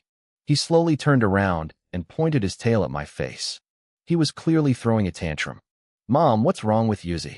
I asked, surprised. My mother covered her mouth and giggled. He just lost a fight with Little White. He's sulking. He started it, too. Tried to steal the rabbit's carrot. I knelt down and poked Yuzi. Hey, you lost, and now you're moody? I didn't know you were so petty. Before today, Yuzi was the only pet. The most he had to deal with was me waking him up. Seeing another animal in the house had made him snap. He had tried to assert his dominance, but before he could even get close, the evil rabbit had kicked him away. Yuzi flicked his tail, swatting my hand away. I laughed, picked him up, and rubbed his head. I poured a full bowl of cat food into his dish. His attention shifted instantly. He started eating like nothing had happened. The jade rabbit, still munching on his carrot, looked at him like he was an idiot. So, you're saying Little White is the legendary jade rabbit? My parents asked. They stared at the bunny. It was hard for them to connect this carrot muncher to the mythical beast from the moon goddess's arms. The rabbit's ears flicked. He sensed their doubt, but didn't care. He just kept blinking and chewing. Oh, right. I remembered something. I reached into my storage bag and pulled out a small dog. I almost forgot this little guy. The puppy had been awake for a while, but he was quiet, just observing his surroundings. This was the Tiango, the celestial dog. If I hadn't awakened the mid-autumn festival power today, my parents would have thought I was hallucinating. They looked at each other, then back at the puppy. I patted the dog's head helplessly. See? I try to introduce you, and no one believes me. You're just too cute. The puppy barked clearly, wagging his tail so fast it was a blur. His eyes were bright. My mom carefully took him from me. She loved fluffy animals more than anything. She stroked his head and smiled. I don't care if you're a Tiango or not. In this house, you're my child. Your ears are so small. I'll call you Little Ears. The puppy tilted his head. He couldn't speak yet, but he could feel her genuine affection. He liked it. His tail wagged even harder. Go get a bowl for Little Ears, my mom told my dad. Tomorrow, I'm going to make him a little sweater. We sat around the table, enjoying a rare moment of peace. The atmosphere was so warm it made the light bulb seem softer. Mom, I'm going out to practice, I said after dinner. I had changed into loose martial arts clothes. I wanted to test my new abilities by the river. Wait, it's almost season change, she nagged. You think just because your body is strong you won't catch a cold? I felt a cold sweat. I was at the 4th realm. I could be a squad leader at my dad's workplace. I quickly blocked her as she tried to wrap a scarf around my neck. Mom, it's still hot out. Look at me, I'm not going to get sick. She laughed and swatted my head. Then, she picked up the Tiango and handed him to me. My mom handed Little Ears back to me, telling me to take him along while I headed out. The puppy tumbled in my arms, let out a small whine, and squirmed. I could tell he thought my body felt too hard and uncomfortable compared to my mom's lap. I chuckled and patted his head as I walked out the door. I hadn't even started complaining about him yet, and here he was acting picky. My mom waved from the doorway, telling me to be back early. While I was heading toward the river, the atmosphere at my school was the complete opposite of peaceful. The meeting room in the senior building was brightly lit, but the air inside was suffocating. Every homeroom teacher stood in silence, staring at the principal who sat behind the conference table with a cold, expressionless face. Suddenly, a loud bang echoed through the room.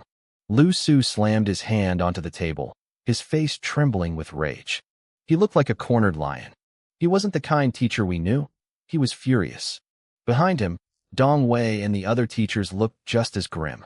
Lu Su demanded to know why the school was sending kids who had just awakened to stabilize the surrounding wraith zones. The principal spoke calmly, claiming it was a decision from above to use these small gathering points as a way to temper the students.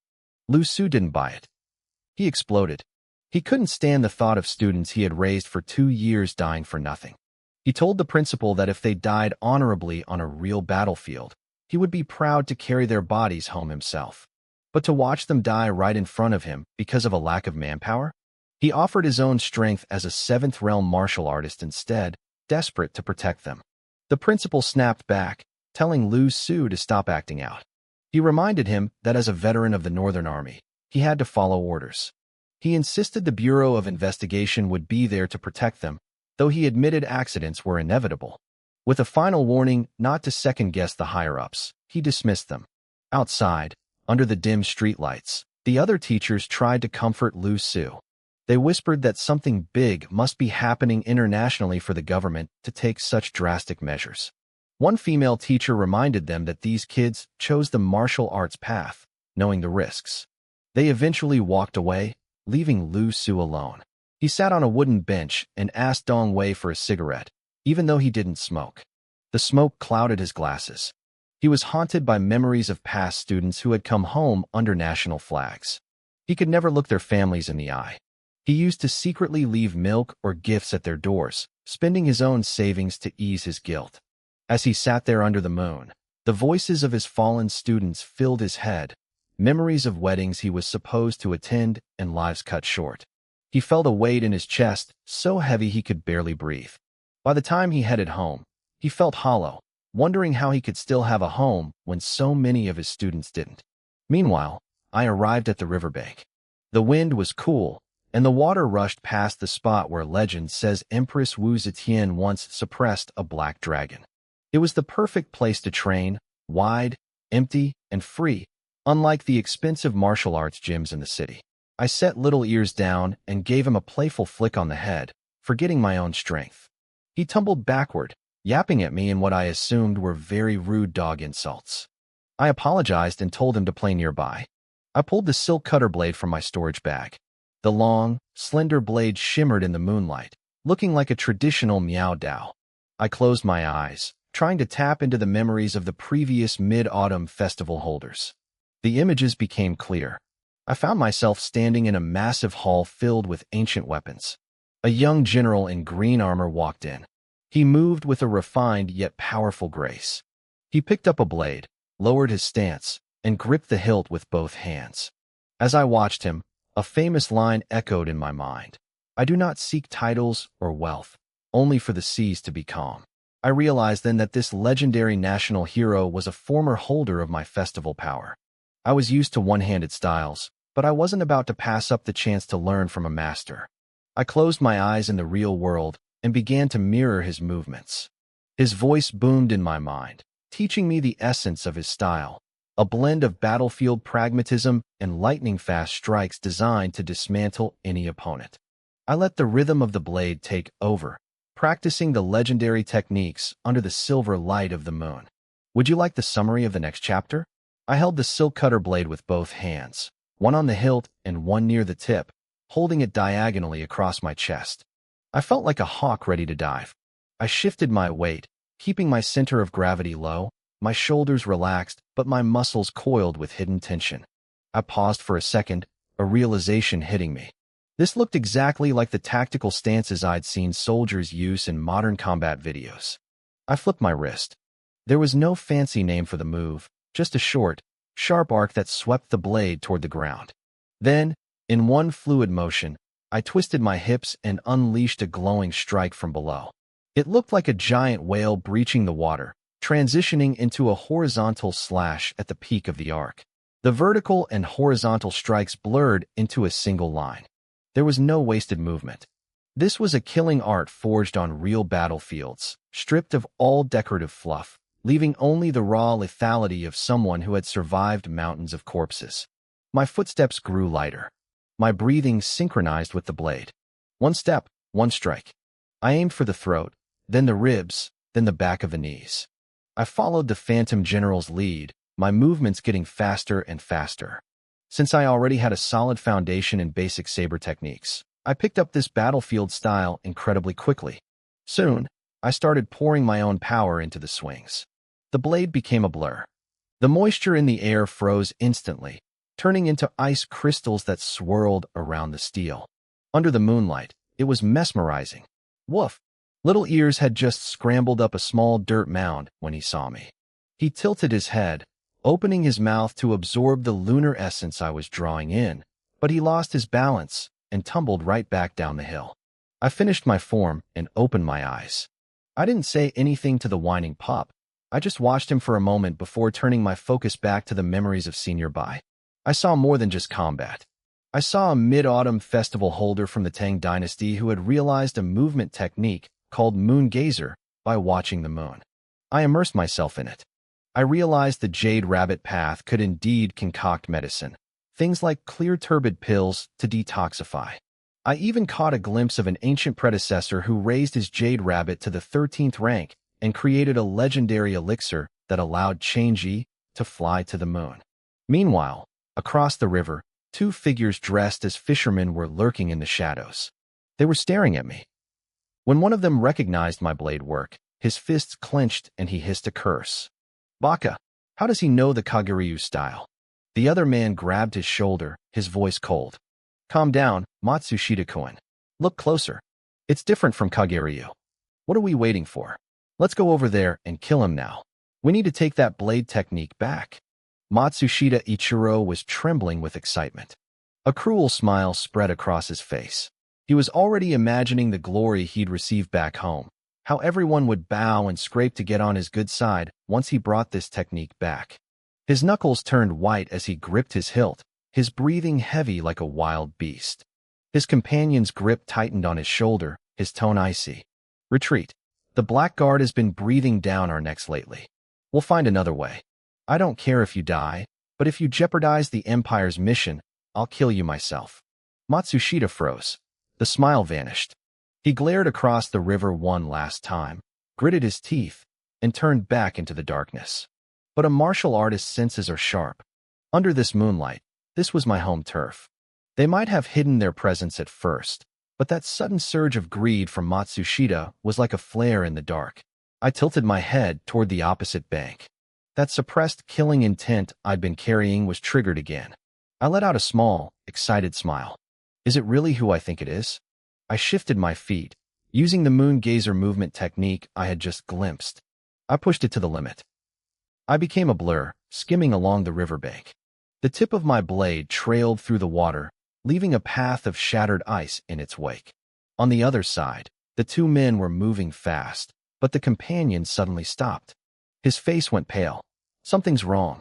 They were walking forward, but the scenery was warping around them. It felt like they were running in place.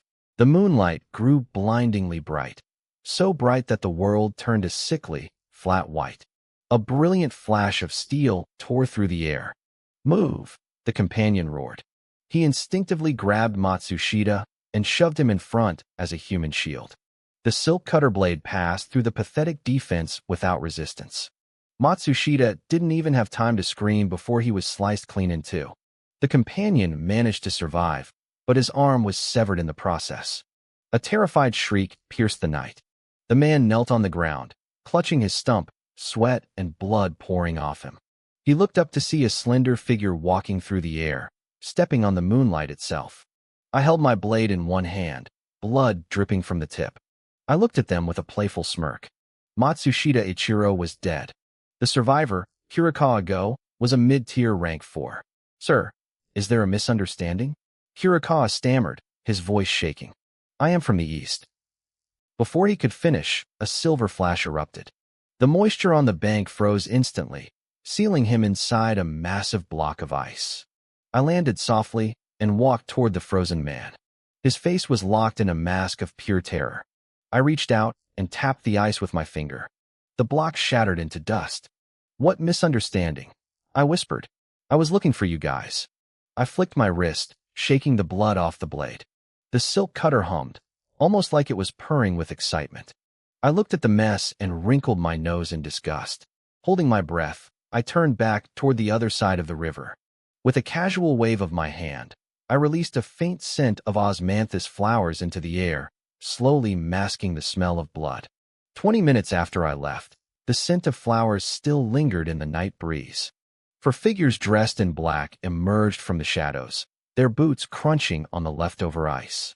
Boss, this new mid-autumn festival guy has some class, a burly man said, sniffing the air. He kills people and then sprays perfume? Fancy. He chuckled and knelt down, reaching out to touch the shards of ice. The leader of the group frowned. He smelled the osmanthus too, but the scent was becoming sickeningly sweet. A cold energy crawled up his nose and into his brain. His pupils shrunk. Don't touch it. It was too late. As soon as the burly man's fingers brushed the ice, the world around him twisted. A massive lunar osmanthus tree appeared out of nowhere. His consciousness was yanked into a familiar place. Wait, isn't this my bedroom back home? The man looked at the familiar floral blanket on his bed and scratched his head, confused. Wasn't he on a mission? Was he on vacation again? You lazy brat. Still not up? You won't eat. You won't sleep. You just want to be a damn immortal, don't you? A familiar voice boomed from the doorway. The man jumped out of bed, seeing his mother standing there with a broom in one hand and her other hand on her hip. He was dazed. I'm up. He decided not to question it. This dream was way too nice. If he woke up now, it would be embarrassing. He'd just enjoy the vacation. Back in reality, the burly man was lying flat on the riverbank, a goofy grin on his face. Vacation, he muttered. The leader grabbed a wooden staff, intending to whack him awake. But as the blow landed, the idiot on the ground just rolled over, still smiling. The leader's eyes twitched as the burly man on the ground dodged his kick with a clumsy roll. His face turned a sickly shade of green. I bet this idiot paid a fortune in bribes just to get into the Black Armor Bureau. The two other men in black stood nearby, their shoulders shaking as they fought back laughter. The leader slapped his forehead in pure desperation. He hissed through gritted teeth, "Get him out of here. Clean up the site. We're leaving." He didn't wait for a response. He spun around, tapped his toes against the ground, and vanished into the darkness. The remaining two shared a look and shrugged. One of them scooped up the snoring brute, slung him over a shoulder, and leaped into the night. The last man pulled out a black porcelain bottle. He poured a few drops of bone-dissolving liquid onto the remains, took a deep breath, and exhaled a violent gust of wind. The gale swept the riverbank clean. Once the dust settled, he disappeared. So, Jiang Tao, you walked into your own trap and got knocked out by a rookie who just awakened? The meeting room was blindingly bright. On the silver screen, a silhouette spoke with a strange, mocking tone. Jiang Tao stood in front of the screen, stiff as a board. His ears were beet red, and he offered a sheepish grin to the figure on the display. Boss, trust me, it was an accident. That kid is way too sneaky. He knew how to dig pitfalls. He's just a teenager, right? I've been on back-to-back missions. My brain was just a little foggy." The screen stayed silent. Jiang Tao's eyes began to wander. Finally, the voice spoke again. "Yi Ming." "Sir." A man stepped forward instantly.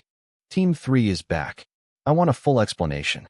Calculate your own extra training hours." "Yes, sir." The screen went black. The meeting room fell into a terrifying silence. The other 3 team members turned their heads slowly toward Jiang Tao. He shivered and let out a dry laugh. "Guys, everyone has accidents, right? Come on, don't look at me like, hey, not the face. Dad, not the face." Meanwhile, In a tea room on the top floor of the Black Armor Bureau headquarters in Kyoto, Fu Xuanjin took a sip of tea and laughed. "He really is one of yours," he said, looking at the two men before him. "That level of confusion is exactly how you were when you first joined. And now look at you, the captain of the dragon team." And Tianyang's face reddened slightly. He gave a wry smile. "It was my lack of oversight. Team 3 just finished a heavy rotation. Since the mission was domestic, they got sloppy. The responsibility is mine." Wei Feng quickly chimed in, refilling Fu Xuanjin's tea. "The brats just need more discipline. Olden, send them to me. I'll straighten them out." Fu Xuanjin rolled his eyes at them. "All right, stop acting. You two protect your subordinates more than anyone. I gave you the schedule this morning, and you tossed it straight to Tianyang." He paused, tracing the rim of his teacup. "The world says the Bureau of Investigation handles internal affairs, and we handle the external. But at the end of the day, if it's on our soil, the mission belongs to whoever finishes it first." His eyes flashed with mischief. "Make that brat write a 50,000-word self-reflection. No phones allowed. And at the next General Assembly, make him read it out loud in front of everyone." And Tianyang fought back a smile and nodded solemnly. "Understood." Fu Xuanjin stretched, his joints popping. "I'm getting old. I can't pull all-nighters like you youngsters anymore." He set down his cup, his tone suddenly turning serious. "That boy, Chen Zhao, he has talent. Go ask him if he's willing to join the Black Armor Bureau. Tianyang, go personally." "Understood," and Tianyang replied firmly. The next morning, I was sprinting through the narrow alleys. My shoes skidded against the stone pavement, kicking up dust. "Crap, crap, crap," I wailed internally. If I missed a whole class, old Lu would skin me alive. Who would have thought that switching to a new cultivation technique would trap me in a trance all night?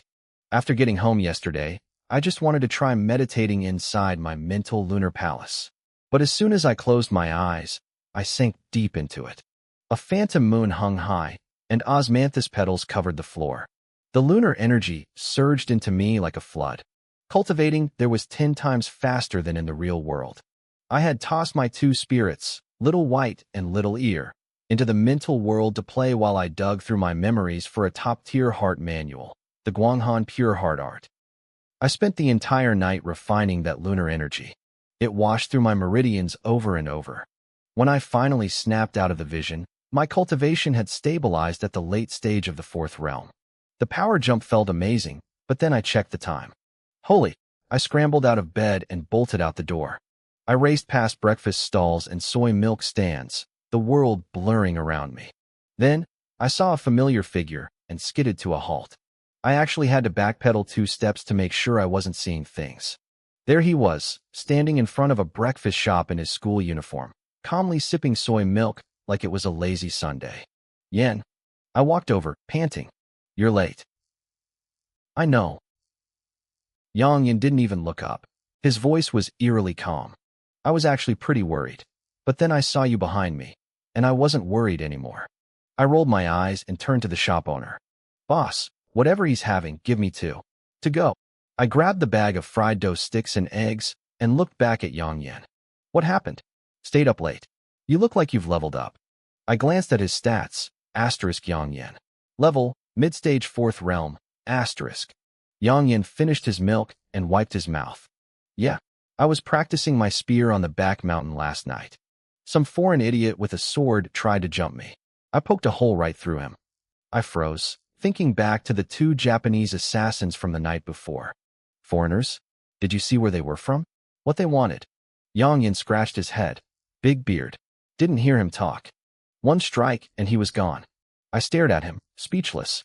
This moron didn't even think to leave a witness for questioning. We headed toward the school together. The streets were waking up, the smell of steamed buns and soy milk filling the morning air. Sunlight filtered through the trees, warming our shoulders. We reached the martial arts hall and tried to sneak into the back of the formation. "Oh, look who decided to show up," a cold voice rang out. We froze. Our instructor, Lu Su, was staring right at us. We both spoke at the same time. I was in the bathroom. I thought we had math first. In the crowd, Xia Wanqing covered her face with her hands. She looked like she wanted to vanish into thin air rather than be associated with us. "Enough. Get on stage," Lu Su said, waving us off. We have high-level officials visiting today for an inspection. As we walked past him, Lu Su leaned in and whispered, "Do your best, you brats. I'll settle the score for your lateness later." We shared a confused look. I glanced at Xia Wanqing, who subtly tilted her head toward the second-floor observation room. I followed her gaze. Behind the floor-to-ceiling windows sat several figures. I recognized Wu Yu's father and the principal, but in the center sat a remarkably young man. I narrowed my eyes. Was this whole show for our benefit, or were they here to scout us for some official organization? I started running the possibilities through my head. Yang Yin didn't have as many complicated thoughts as I did. He saw the people upstairs, but he didn't care. He knew his future was in the Western Defense Force. Right now, he only had one thing on his mind, finally getting a real fight with me. We had fought once years ago, and since then, I'd been avoiding a rematch. Now that we were both on stage, there was nowhere left for me to hide. Yang Yin slapped my shoulder, snapping me out of my thoughts, and leaped onto the martial arts platform. "I finally caught you. Get up here, Zhao," he shouted, his face lit up with excitement. My eyes twitched. This guy just really wanted to beat me up. I shook my head helplessly and stepped onto the stage. I reached for a standard training blade from the weapon rack, but Yang Yin barked out a command. "Wait, wait, wait." I looked at him, confused. He reached into his storage bag and pulled out a golden tiger head spear. The shaft gleamed with a dark, metallic luster, and the tiger head carving at the tip looked ferocious. A heavy, suffocating pressure radiated from the weapon. "Are you trying to kill me?" I asked, staring at the spear. I could barely breathe. "Pa, I just want to fight you with everything I've got." Yang Yin laughed, but then his expression turned deadly serious. It was the look he only wore during intense training. "Zhao, I know you're stronger than me now. I didn't feel it before the awakening, but now, well, except for that monster in Handan I haven't met, you're probably the #1 student in our year." He gripped the spear tight. "A martial artist needs something to aim for. Let me see the true power of the Mid-Autumn Festival." In the crowd, a student secretly pulled out a phone and started a live stream. The title flashed across the screen, Mid-Autumn Envoy versus Double Ninth Envoy, the battle for #1. The viewer count exploded instantly. People were losing their minds in the comments, arguing about who was truly the strongest of the new generation.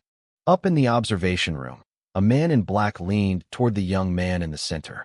"Director, someone is live streaming downstairs. It's drawing a lot of attention." The principal panicked and started to call for security to shut it down, but Tianyang raised a hand to stop him. "No, let it be," Tianyang said, a faint smile on his lips. "Playing the hidden expert is boring. I like a good show. That kid is the Double Ninth Envoy, right?" "Yes," the principal replied. "That's Yang Yin, our top student. The other boy is Chun Zhao, currently ranked 2nd. And Tianyang's eyes brightened. "Interesting. 1st and 2nd place, and they're friends? A pity the military already has their eyes on them. The girl who awakened the Qixi festival earlier would be a good recruit, though." He glanced at Wu Guoyang and shook his head. "Never mind. That man is a helicopter parent. Too much trouble." Down on the stage, I whispered to myself, "#1, huh? Sounds pretty good." I looked at Yang Yin and let a smirk crawl across my face. Then I guess I'll just stay #1 for the rest of my life. I pulled my blade, Zhansi, from my storage bag. The slender blade shimmered under the lights, cold and sharp. "I'll show you the Mid-Autumn power then," I said. "Yang Yin of Shu, please advise." Yang Yin cupped his fists, using the traditional challenge I'd heard 1,000 times on the training grounds. "Chen Zhao of Shu," I replied, mirroring his gesture. I lowered my blade, the cold light reflecting in my eyes like a pale, mid-autumn moon. The moment the words left my lips, I lunged. I moved like an arrow released from a bow, Zhansi cutting a freezing arc through the air, aimed straight for Yang Yan's waist. "Damn, you're going straight for my kidneys?" Yang Yan roared. He slammed the butt of his golden tiger head spear into the ground and thrust the tip forward like a venomous snake striking from a hole. Clang! The sound was deafening. The tip of his spear struck the back of my blade with pinpoint accuracy. A massive wave of force traveled up my arm. My wrist sank, and I was forced back 2 steps, my boots leaving deep scuffs on the floor. I narrowed my eyes. This was incredible. Just a few days ago, His strength felt like a mountain tiger. Now, it felt like he was swinging an entire mountain. I twisted my body, sliding Jansi down the length of his spear. Sparks flew as metal ground against metal. I aimed for his right hand, trying to force him to drop the weapon. You think it's that easy? Yang Yan's left hand shot up to support the shaft. He twisted his grip, and the spearhead exploded into a blur of shadows. It looked like a dozen spears were stabbing at my chest, throat, and forehead all at once. I didn't retreat. I stepped forward, tilting my body just enough to let the spearheads graze my skin. I tightened my grip and swung Jansi in a heavy horizontal chop against the spear shaft. Boom. The collision sent a shock wave through the air. For a second, it felt like the oxygen had been sucked out of the room. Yang Yan's arms went numb, and his palms began to bleed, but his feet remained planted like stone. He actually tanked the hit. Now this is a fight, he grinned. His eyes burned with battle lust. He thrust the spear forward again, the tip screaming through the air toward my chest. I dropped low, sliding half a meter across the floor. Jansi swept upward, parrying the spear tip by a hair's breadth. I flipped back onto my feet and brought the blade down in a perfect semicircle, like a rising full moon crashing toward his shoulder. Get back, Yang Yan bellowed. He slammed the spear tail into the ground to vault himself into the air. He spun mid-flight and brought the spear crashing down against my blade. The impact was terrifying. The wooden floor of the stage groaned and cracked.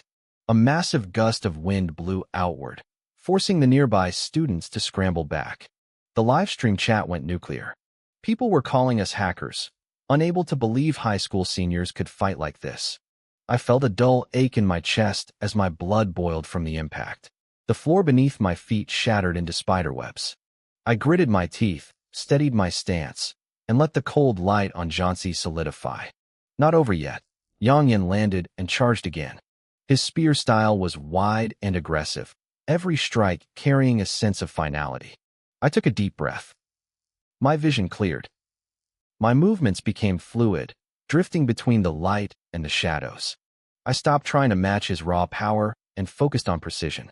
Every one of my strikes found the tiny gaps in his spear's momentum. Blade and spear clashed repeatedly, a frantic symphony of metal on metal. Sparks showered the stage. Waning moon, I shouted. I spun my body, and Jansi unleashed a sharp wave of blade energy that surged toward Yang Yan's midsection. Yang Yan's pupils shrank. He pulled his spear back, gripping it with both hands, and stabbed the tip directly into the center of the energy wave. Clang. This collision was louder than all the others combined. The cracks in the floor spread like a net. We both groaned as the recoil sent us flying backward. Yang Yan skidded back 7 or 8 steps before stopping. His palms were torn open, blood dripping down the shaft of his spear. I stumbled back 5 steps, Jansi trembling in my hand. We stared at each other, both of us breathing hard, the air between us still humming with violence. Yang Yan's arms were visibly trembling from the vibration, but the fire in his eyes only burned hotter. We locked eyes for a split second and shared a sudden, sharp grin. There was no need for words. We both lunged forward at the same time. The air on the martial arts stage turned into a literal storm of steel and wind as our weapons collided again and again. Down below, Lu Su raised his hand to shield his face from the shockwaves. He watched our flickering shadows, his lips curling into a proud, satisfied smile. He called us stinky brats under his breath, but I knew he was impressed. The rest of the crowd was losing their minds. Xia Wanqing looked completely stunned, watching us go at each other like blood rivals. She whispered to herself, wondering if we actually hated each other. The other students were buzzing with the same energy, confused why 2 best friends were fighting like mortal enemies. They didn't understand. In our world, giving everything you had was the ultimate form of respect. And Tianyang watched from the sidelines, his eyes practically glowing. He was a talent scout at heart, and he was already itching to kidnap both of us for his own team. He lamented that Yang Yan was already linked to the military. Dealing with those guys to steal a recruit was always a massive headache. Back on the stage, I swung Jansi in a wide arc, forcing Yang Yan to back off. My head was starting to throb. This guy's stamina was broken. It was like he had an infinite engine inside him that revved harder the longer we fought. If I didn't end this soon, we'd still be here by sunrise. Yen, I panted, my grip tightening on my blade. I'm getting serious now. I wouldn't have it any other way, he roared back. I took a long, slow breath and closed my eyes. I let my aura collapse inward, pulling every bit of energy into my core. A heartbeat later, the air rippled. Two identical copies of myself stepped out from my sides. Yang Yan's brow furrowed as he scanned them. His face went pale when he realized they weren't just illusions. They were physical entities. I opened my eyes, a cold light reflecting off Zhansi's edge. I felt a surge of poetic power. I invited the moon to join us, and suddenly, my shadow became a trio. Yang Yan was a beast, especially with his feet planted on the earth, but even he had limits. My blade was designed to wound the soul, and while he'd been resisting it so far, I stopped holding back. The three of us moved as one, our blades weaving a cage of silver light that blocked every possible exit. Yang Yan gritted his teeth. He shoved the real me back with a desperate spear thrust, and then a strange white steam began to pour from his skin. His veins bulged like snakes. He raised his spear high with both hands, and a massive, armored phantom materialized behind him. It was a giant of a man, radiating ancient violence. It was the spirit of the legendary General Chang Yuchen. The phantom mirrored his movements, roaring about holding back 1,000 pounds. The phantom and Yang Yan slammed their spears into the ground simultaneously. The stage, already webbed with cracks, finally gave up. It shattered into a million pieces. A massive cloud of dust and debris shot into the sky, turning the arena into a wasteland of jagged stone. When the dust finally settled, the phantom was gone. Yang Yan stood there in silence, staring at a fresh cut on his waist. His arms were numb. He looked at me, seeing that I was still standing there, looking relatively relaxed. He knew he could keep going, but he also knew it was over. He took a deep breath and put his spear away. He told me he had his answer. He congratulated me. I sheathed Zhansi and walked over to him. He looked a bit down, so I couldn't help but poke fun at him. I asked if he was a sore loser. He rolled his eyes and pulled me into a rough headlock, complaining that I kept aiming for his kidneys. I told him it was just because I was shorter and his throat was too far away. We stumbled off the stage to a deafening roar of applause. Even the big shot leaders in the balcony were clapping, and Tianyang turned to Wu Guoyang, praising the city for producing such monsters. Wu Guoyang looked like he was about to burst with pride. Having 4 festival awakeners appear under his watch was the highlight of his career, especially since one of them was his own daughter.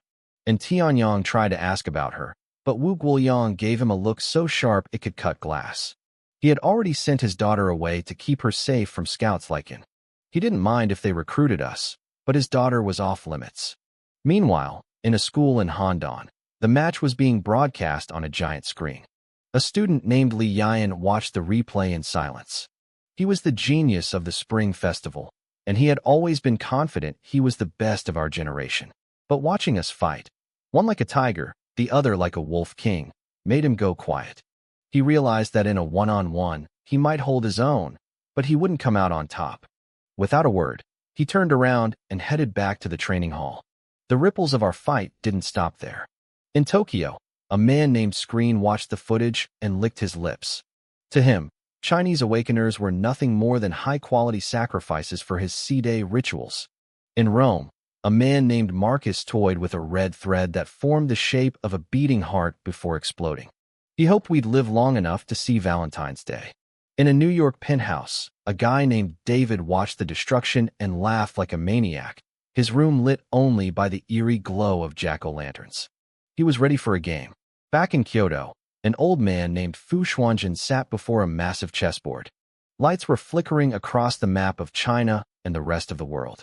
Nearly 90% of the Chinese festival slots were lit up. He felt a surge of immense pressure radiating from his body, clearing the clouds above the city. The monsters were hiding in their spatial cracks, but the rats in the shadows were starting to move. He gave a cold, dark laugh. The real war was just beginning.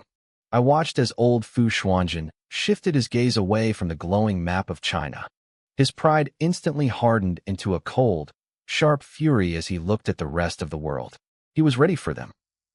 If the previous generation hadn't taught these people a painful enough lesson, he would finish the job. He was going to sweep away every last one of those backstabbing rats. The smoke of war from decades ago had faded for most, but for Fu Xuanjun, the memories were becoming clearer every day. He remembered the winds in the heart of Yuzhou, carrying the roars of strange beasts and the sneers of the allied forces. Back then, Chinese martial artists and festival envoys were drenched in blood, pushing the monsters to the brink of extinction. Victory was right there. But our allies, the ones who swore to fight the common enemy, saw the rise of China and got scared. They conspired with the monsters in the dark. They waited until our backs were turned, then drove their sharpest blades into us. The betrayal was sudden. Blood stained the mountains and rivers. Countless seniors stood their ground, forming a human wall. Some chose to self-destruct, detonating their cultivation in massive explosions to drag the traitors and beasts into the abyss with them.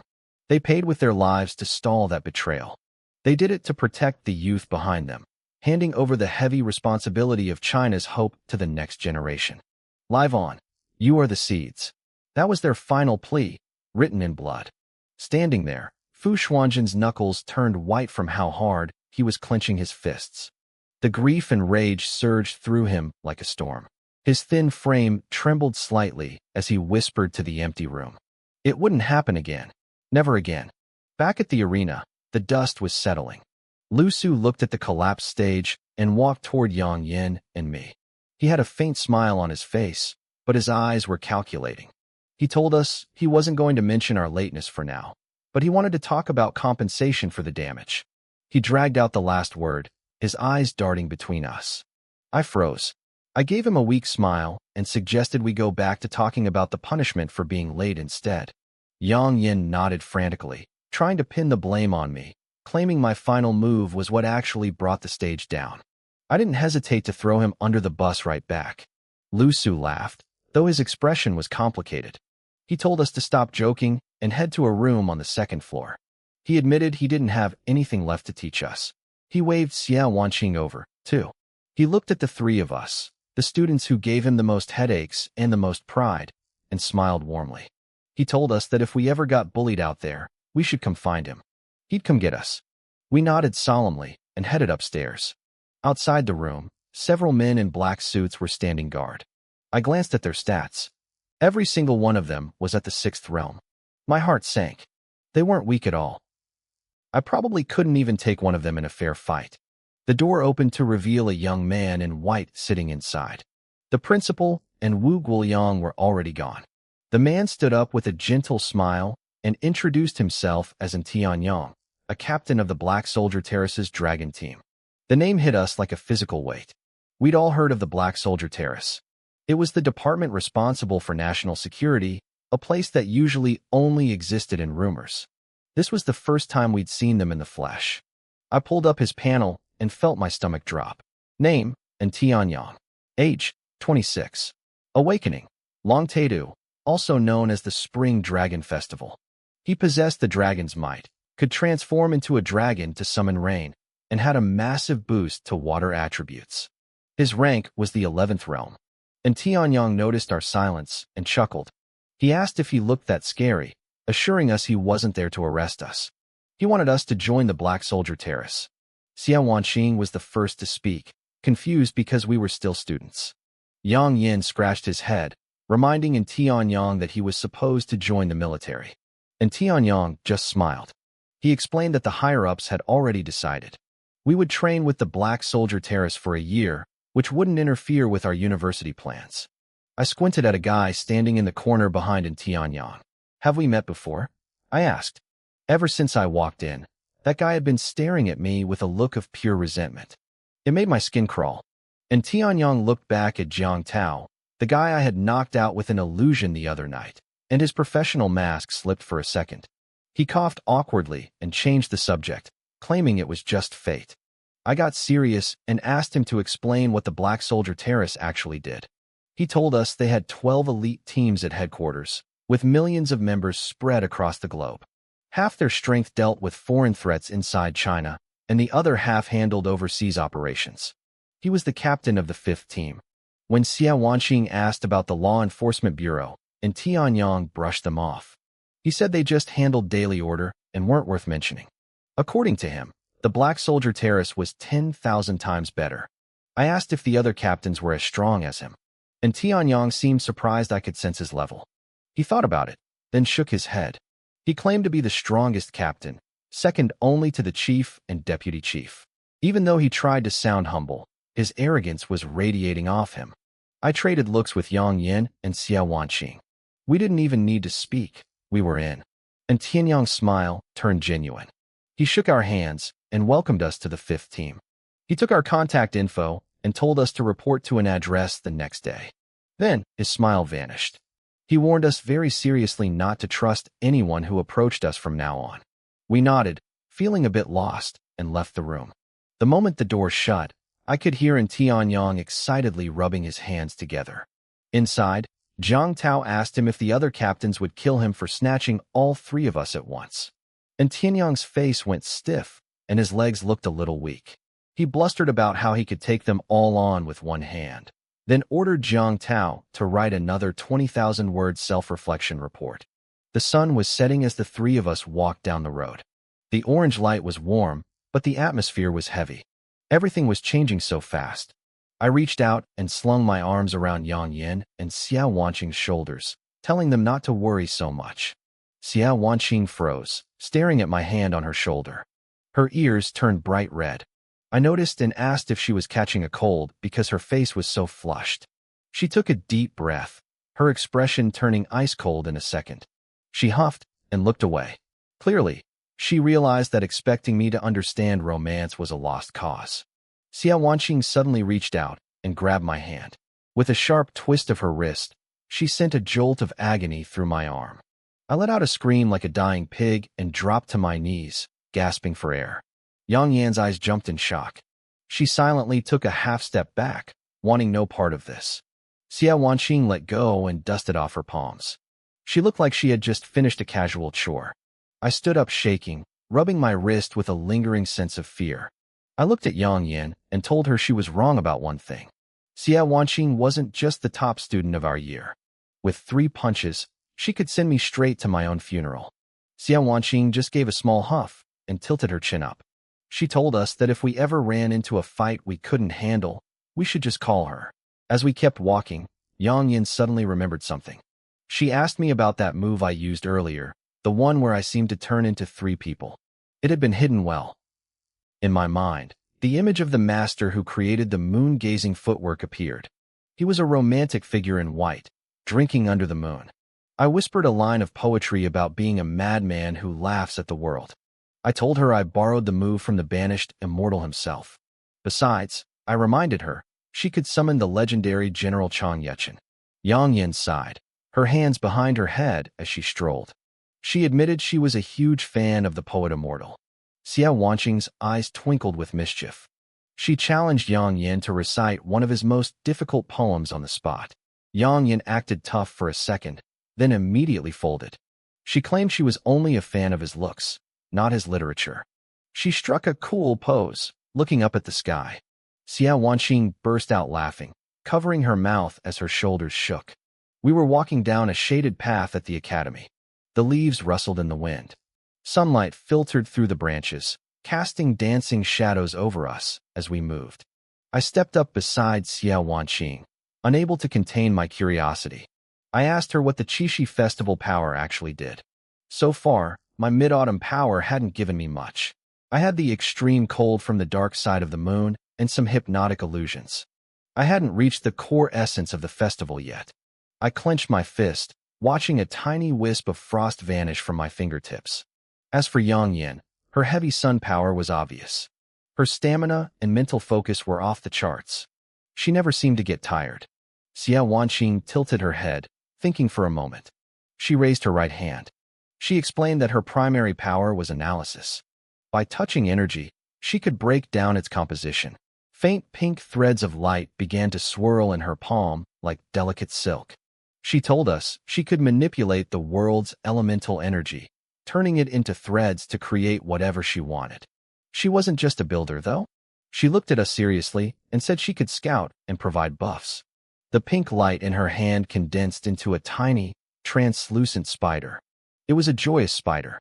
She could use it for long-range surveillance or to weave luck into our abilities. I was stunned. I realized I needed to study my own mid-autumn powers more deeply. I looked over at Yang Yan, who was trying to poke the little light spider. Xia Wanxing pulled her hand back, warning her to be careful. Yang Yan cleared her throat and explained her own deal. As long as she stood on the ground, she would never run out of energy. She could summon the strength and techniques of every heavy sun envoy who came before her. She stomped her foot lightly. A golden ripple spread through the grass before vanishing. I did the math in my head. We had an all-rounder and a heavy hitter. I told them that for mid-autumn, I had ice and illusions, but I should also have healing. I remembered that the jade rabbit could concoct medicine once I reached the 5th realm. I flipped my palm over. Soft moonlight gathered into a small, snowy white rabbit. I picked the rabbit up by the scruff of its neck. I looked at it and sighed. I asked the rabbit, Xiao Bai, if it had been slacking off inside my head. The rabbit looked at me with wide, ruby-red eyes, kicking its legs in the air and twitching its whiskers in frustration. It tried to kick me, but its legs were too short. Xia Wanqing's eyes lit up the moment she saw it.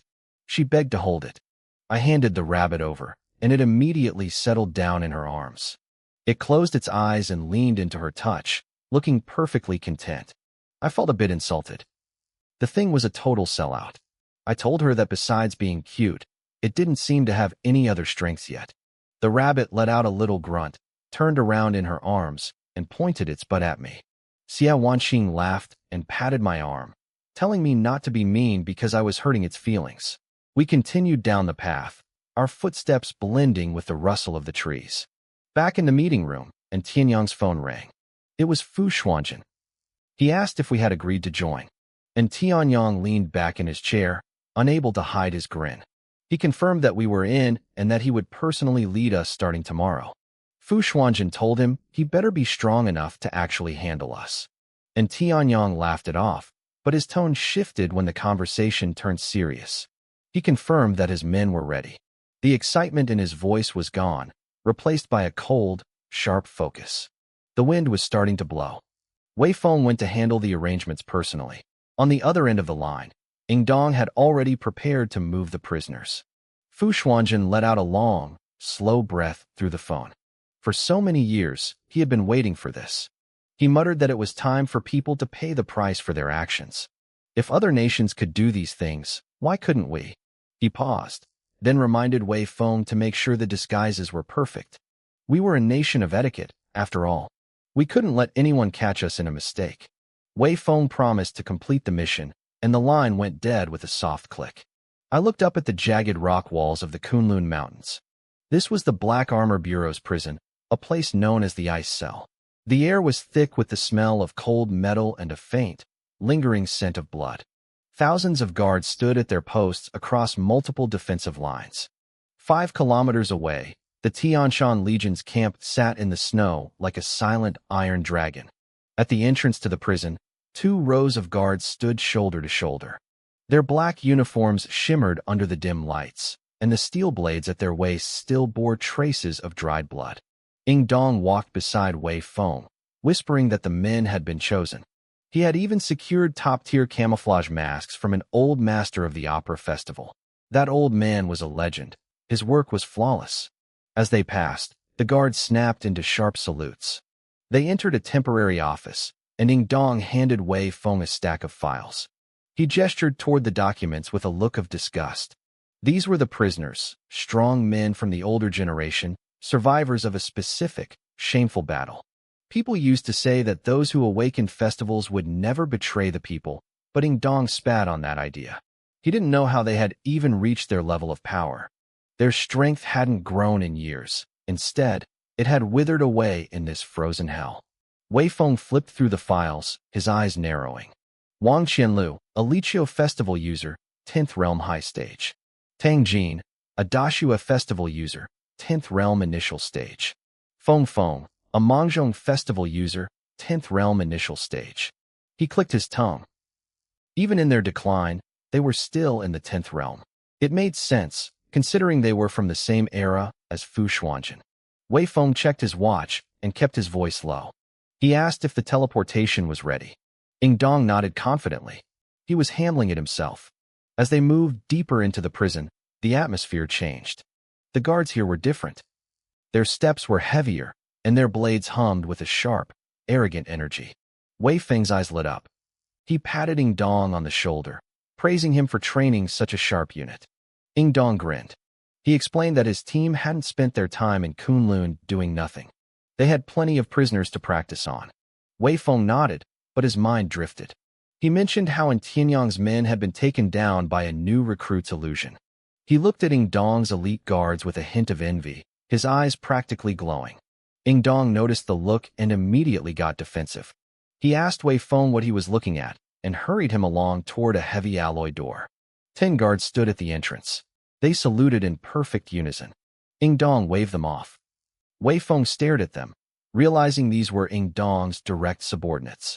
Ying Dong proudly introduced his 2 vice-captains, men who had carried him out of a pile of corpses in the northern border. They were both at the peak of the 8th realm. The other 8 were all solid 8th realm fighters. Wei Feng's heart ached with greed. He wanted these men for himself, but he forced the feeling down and signaled to open the door. They both pulled out their command tokens and swiped them into the lock. After entering their codes, the heavy machinery groaned, and the alloy door slid open. A blast of bone-chilling air hit them, making it feel like they had stepped out of the world and into a polar wasteland. An elevator rose slowly, bringing 3 black iron cages up from the depths. The walls of the cells were covered in glowing runes. Inside each cage, a man was bound to the wall by thick, dark iron chains that bit deep into his flesh. The prisoners heard the noise and slowly lifted their heads. Their faces were old and tired, but their eyes still held a spark of defiance. One of them rasped, asking who it was. He mocked them, calling them juniors, and asking why Fu Xuanjin hadn't come himself. Another one chuckled, asking if this was how they planned to ask for a favor. Wei Feng stepped forward. His voice was calm but heavy with authority. He told them they were seniors who had shed blood for the country once. He offered them a chance to atone for their past sins. The 3 men ignored him, acting as if he weren't even there. Ying Dong laughed mockingly. He called them old cowards who had failed to defend Jinling, Yuzhou, and Liaodong. He told them that if he were in their shoes, he would have ended his own life long ago instead of living in shame. The prisoners' fingers tightened, their eyes flashing with rage. Ying Dong didn't stop. He told them that China didn't lack experts. The fact that they were still at this level at their age was pathetic. He called it a gift that they were even being given a chance to wash away their disgrace. Wang Qianlu hissed, saying Ying Dong was just like that old man Fu Xuanjin. Ying Dong's expression turned cold. He snapped that their non-resistance had cost countless lives. His aura exploded, the power of the 11th realm flooding the small space like an invisible tidal wave. The guards outside drew their swords and rushed in, only retreating when they saw it was just their captain. The 3 prisoners buckled under the pressure. They tried to argue that they were just following orders from above. Wei Feng cut them off, his voice dropping to a freezing temperature. He called their excuses nonsense. He paced in front of the cages, lit a cigarette, and took a deep drag to calm his rising anger. Ying Dong gave them an ultimatum. If they didn't want to help, they could die right now and let their descendants live in eternal shame. A ghostly blue light gathered in his palm, threatening to freeze the cells solid. The 3 prisoners looked at each other. Finally, they gave a slow, reluctant nod. Wang Qianlu hoarsely asked for a bowl of wine. Tang Jin added that he wanted chicken. Ying Dong retracted his energy and shouted for his men to bring the food, the wine, and the masks. It was time to take off the chains. A group of soldiers soon entered, carrying trays of meat and 3 thin, lifelike skin masks. The masks glowed under the dim light, looking like fresh, living skin. I watched as the 3 men, finally free from their heavy chains, ignored the horror of the disguises and lunged at the food. They ate like starving animals. The wine and meat vanished in seconds. They didn't even notice the medicine working through their systems, seeping into their bones and veins like an invisible brand. They just slumped against the cold cell walls and looked up at Ying Dong. Wang Qianlu spoke first, his voice sounding like sandpaper. He told Ing Dong that he was the person who reminded him most of that old man, Fu Xuanjin. He asked for the plan. He was ready to die, as long as his belly was full. Tang Jin and Feng Feng laughed along with him. It was a bitter, final kind of laughter, the sound of men who had already accepted their end. Ing Dong stared at them for a few seconds before a cold smile touched his lips. He told them they finally looked like the warriors they used to be. He pointed to the 3 skin masks resting on the tray. He told them to put them on. They reached out and picked up the membranes. They were as thin as a cicada's wing.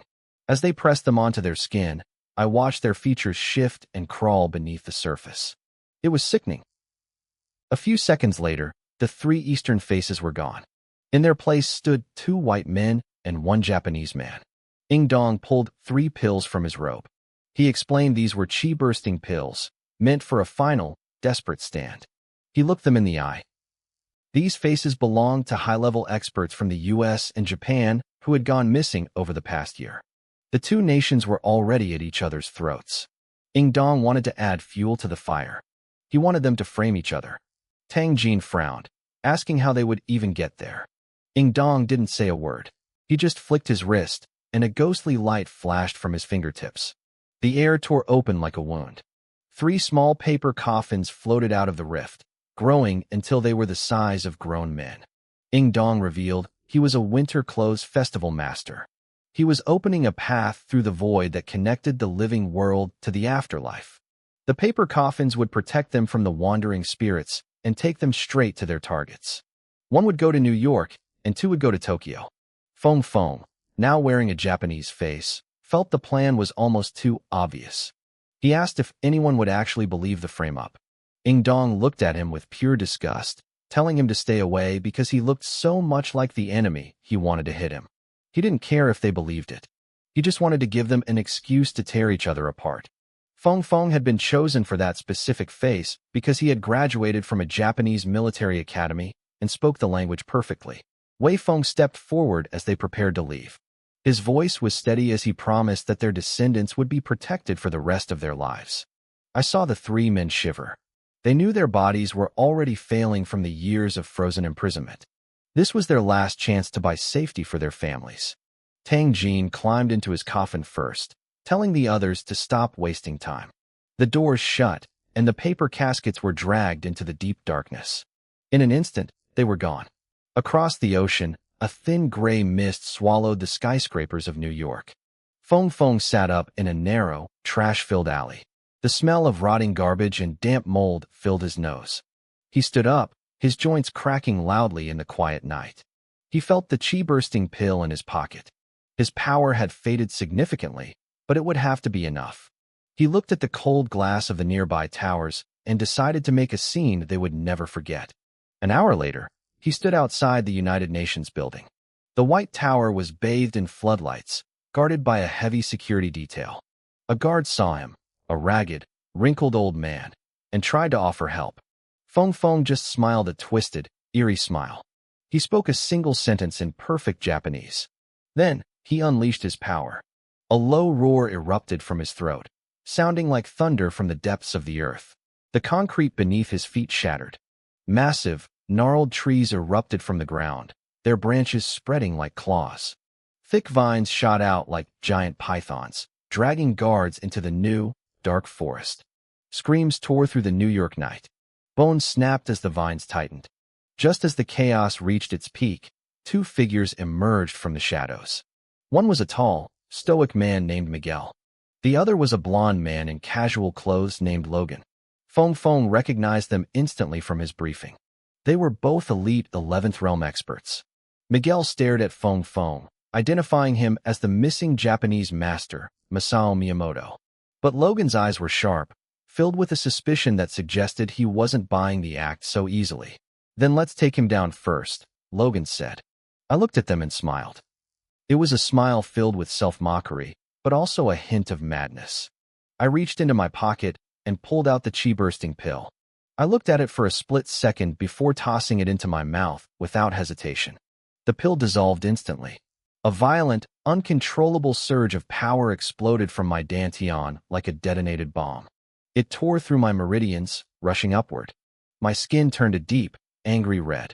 My veins bulged beneath the surface, throbbing with every heartbeat. I felt my life force being consumed at an incredible rate, but in exchange, I gained power I had never dreamed of.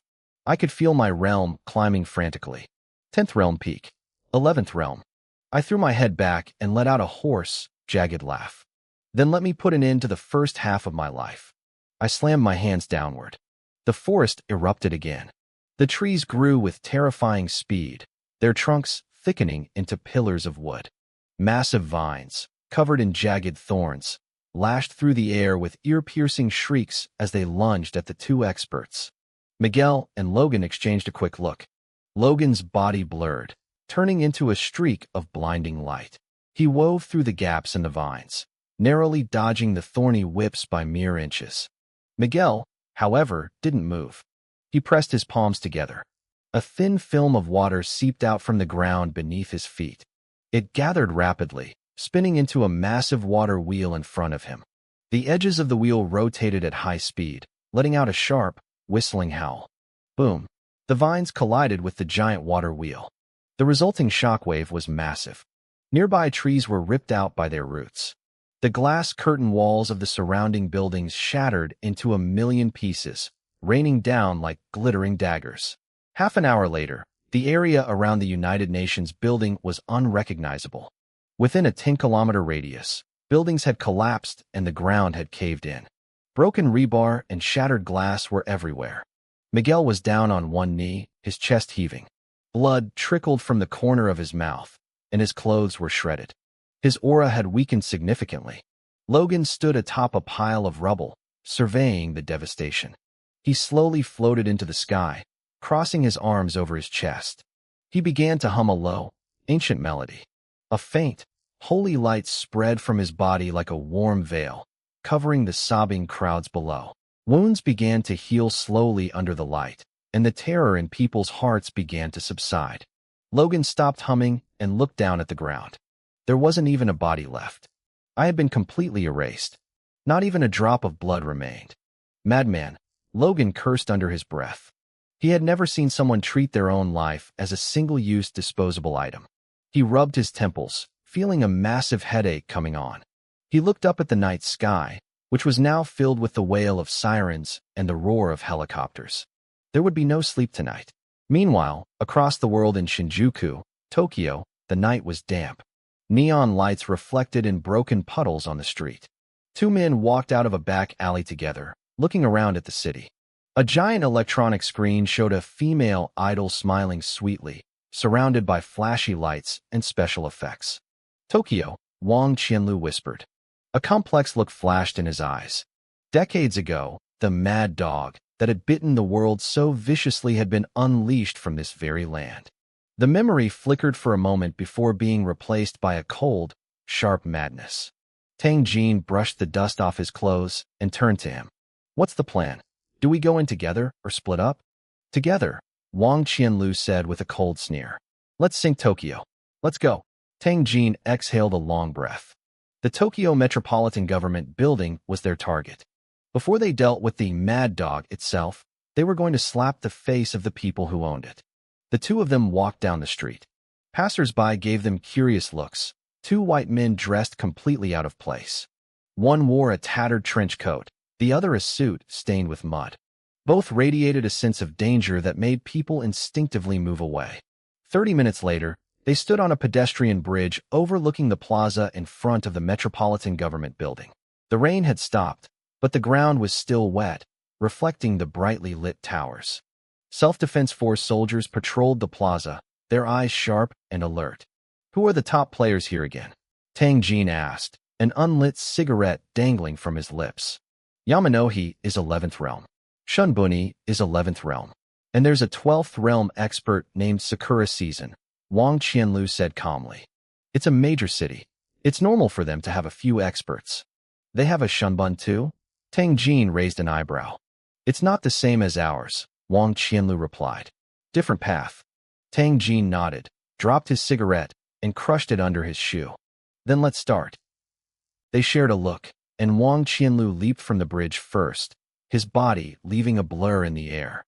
Tang Jin's eyes turned cold. He reached into his coat, pulled out a chi-bursting pill, and swallowed it. The power exploded in his gut. His aura soared, stabilizing at the 11th realm, and then pushing even higher. Damn, he cursed softly, but a cruel smile touched his lips. I never thought I'd get to hit their home turf in this lifetime. He slowly raised his hand, his smile vanishing as he roared. Then let's pay them back in full. Blizzard. As the words left his lips, the sky changed.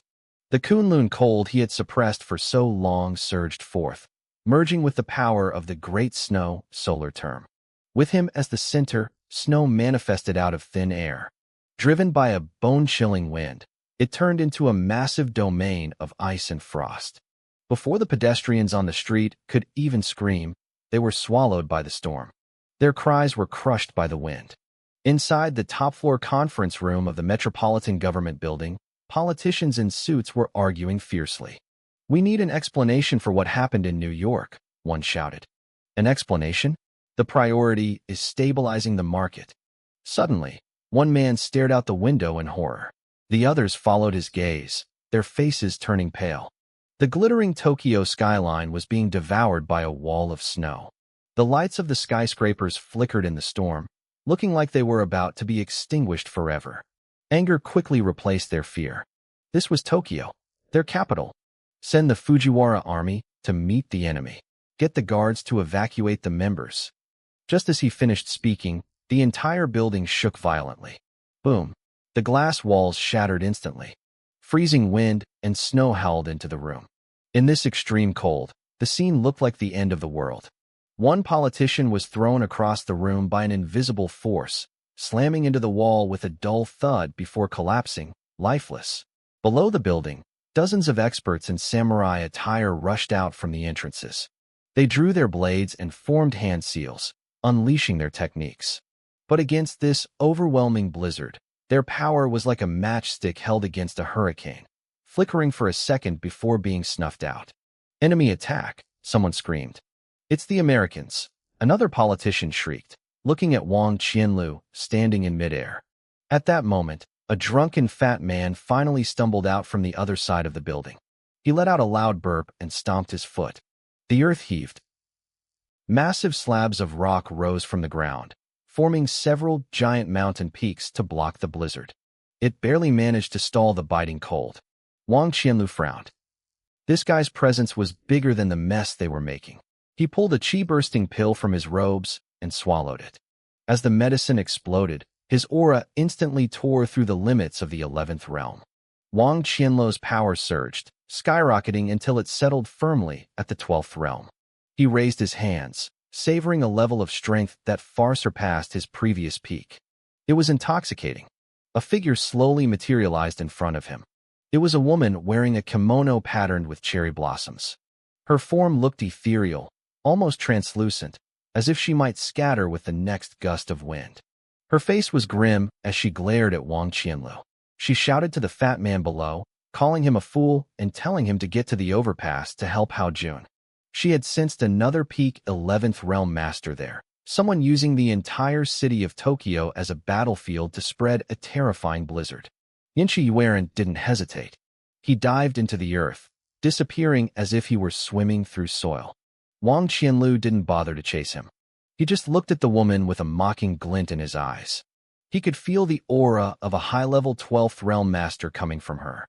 He laughed, remarking that despite her great age, she still insisted on dressing like a young girl. Xinqi Lingnai's expression darkened. She didn't waste words. With a wave of her hand, she unleashed her technique, falling blossoms. Massive cherry blossom petals gathered behind her, spinning into a pink storm that shrieked toward Wang Qianlu. Wang Qianlu's smile widened as his inner energy surged. He reached out and grabbed the air.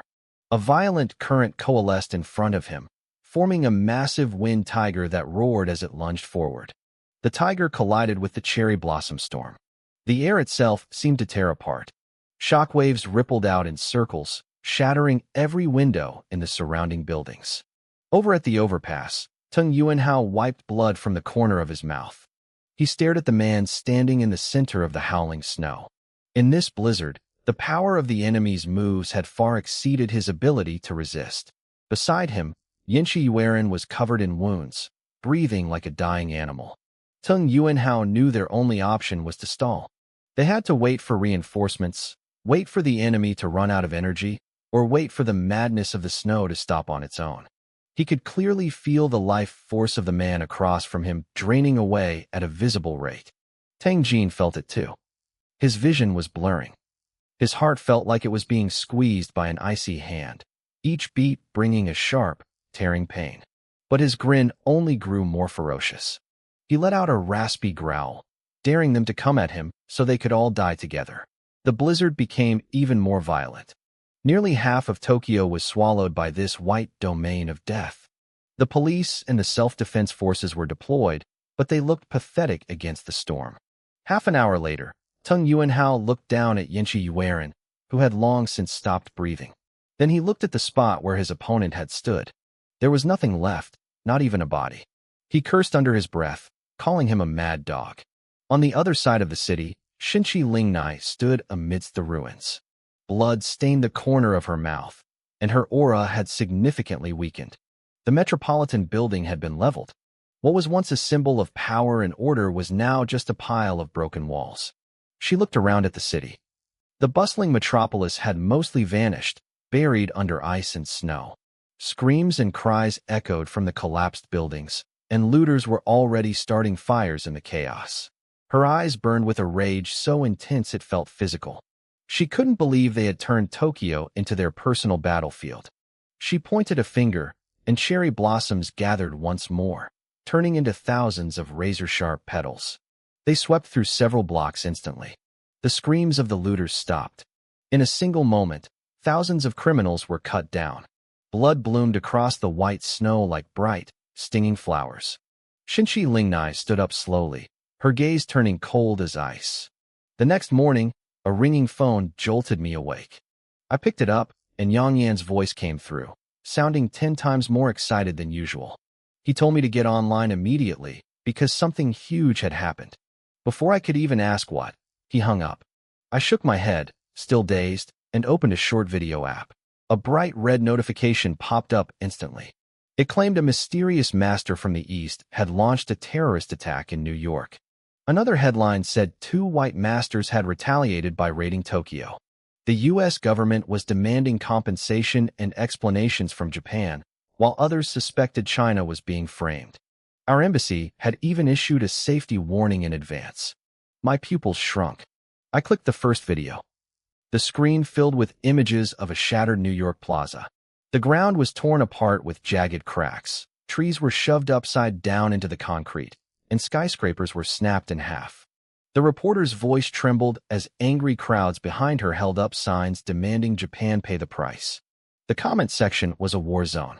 People were convinced it was Japan, citing history and demanding blood.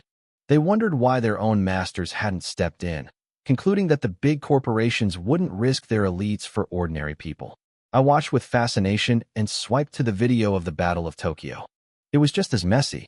Cherry blossoms were tangled with lingering snow, and buildings were frozen solid before being ripped apart. The 2 attackers had been ruthless and efficient. Chinese netizens were losing their minds with joy, rewatching the Tokyo footage over and over. They joked about disowning their ancestors to claim the attackers as relatives. People were setting off fireworks all night. Even if it was us, no one would believe the official denials anyway. I couldn't help but laugh as I scrolled. I kept replaying the footage of the figure releasing the blizzard. He looked a bit chubby, but his movements were clean and sharp. The snow swirled around him as if he were one with the world. My heart tightened. That silhouette looked strangely familiar. He looked exactly like a general I remembered who had suddenly vanished during the Battle of Jinling after abandoning the defensive line. I shook my head and laughed at the thought. It couldn't be him. If he were this capable, where had he been back then? I pushed the ridiculous thought aside, got dressed, and finished my breakfast. I noticed Yuzi curled up on the sofa under a small blanket, sleeping soundly. I walked over and gave her head a gentle rub, whispering that she was a lazy cat for staying up late again. She grumbled in her sleep, but didn't wake up. I tucked the blanket in and headed out. The whole city seemed to be glowing with joy. Everyone was smiling. Even the old ladies buying groceries weren't bothering to haggle for once. I made my way to the meeting point at an unfinished building outside the city. When I arrived, I saw a girl waiting there. I froze. It wasn't Wanqing. It was Wu Yu. She turned around and tilted her head at me in her usual dazed way. I couldn't believe it. Her father was incredibly overprotective of her. There was no way he would let her join the Black Armor. When I asked how she got here, she just shook her head. She said the captain told her I was joining and that she could get stronger here, so she came. She knew her dad wouldn't allow it.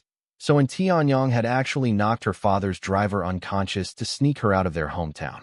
And Tianyang had actually changed his route halfway through to shake off the tail. I nodded, realizing our captain wasn't exactly a law-abiding saint.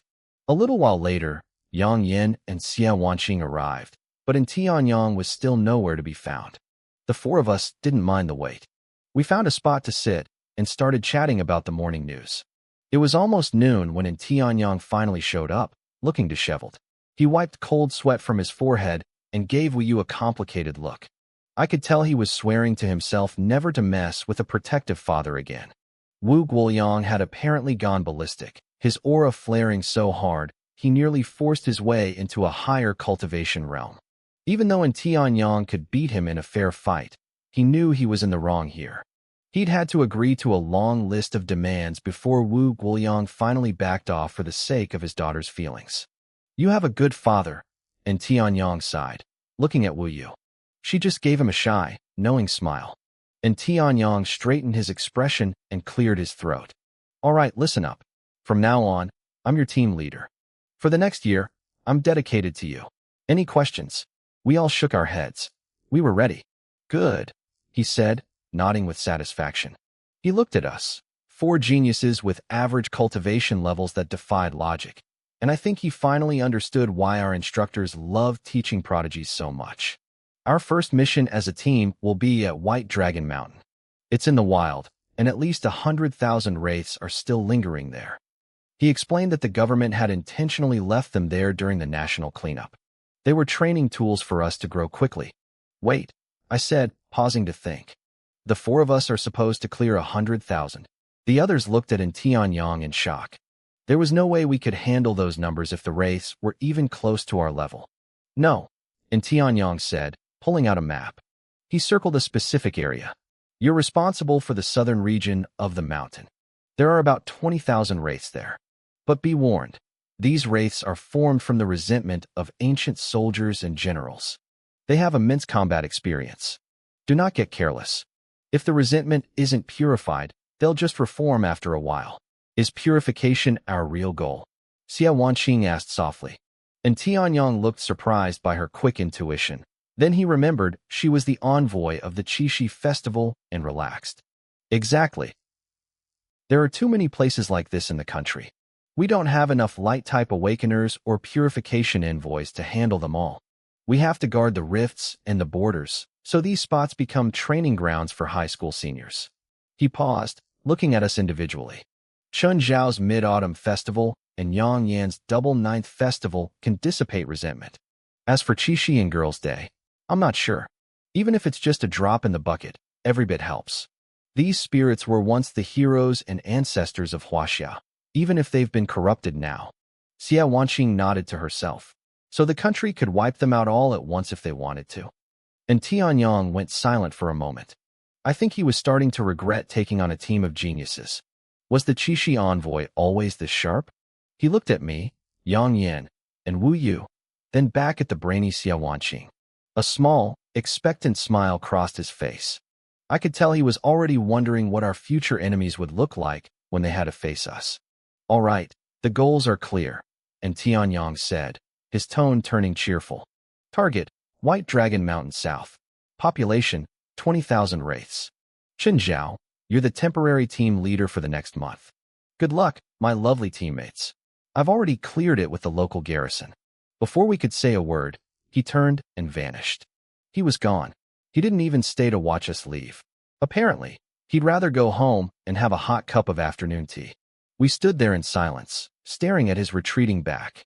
He was really just going to leave 4 high schoolers to clear an entire region of wraiths? He must think we're miracle workers. I was the first to snap out of it. I frowned and clapped my hands to get everyone's attention. Okay, our inhuman captain is gone. First priority, we need intel on that area. I already hacked into the local law enforcement database, Xia Wanqing said calmly. She held up her phone, the screen glowing with data. The wraiths in White Dragon Mountain are a mix. Most are rebels from the Ming dynasty, but there are some southern Song soldiers who fought Genghis Khan, and even some Mongol cavalry. The state clears them periodically, so the highest level shouldn't exceed the 8th realm. Since they've been killed and resurrected so many times, their actual strength is much lower than their rank. But be careful, the resentment makes them view any living person as an enemy. Holy crap, Wanqing, Yang Yin yelled, his voice jumping an octave. When did you learn to hack? Did you do this beforehand? I dabbled in it before, she said, her voice flat, not boasting at all. After I awakened, everything became easier to understand. To be honest, it's a bit boring. Their system is so outdated I could do this with my eyes closed. It took me 50 seconds. She pursed her lips in slight disgust, as if she'd just finished a chore. Okay, so Wanqing is the brains, I said, quickly handing her the map. Yang Yin and I shared a look of pure relief. Having a genius strategist on the team made things so much easier. Wanqing is amazing, Wu Yu added, her eyes sparkling. This is identical to the internal files my dad gave me. She pulled out her own phone to show us. Yang Yin leaned over and whispered in my ear, great. We've got a talent monster and a rich heiress. You and I are going to have to do all the heavy lifting, aren't we? Fine by me, I said, a grin tugging at my lips. I was worried there wouldn't be enough to fight anyway. Xia Wanqing's fingers flew across her screen, comparing the two sets of data. She looked up at us, her eyes serious. Chen Zhao Yang Yin, I need to know your absolute limits. You were clearly holding back during the school tournament. How much were you hiding? And how long can you last in a fight? I thought about it for a second. Yesterday, I probably used 70% of my power. As for stamina, I honestly don't know. I feel like I have an endless supply. I could feel the spiritual energy inside me like a vast, rising ocean. Same here, Yang Yin agreed. As long as I'm standing on the ground, my stamina recovers.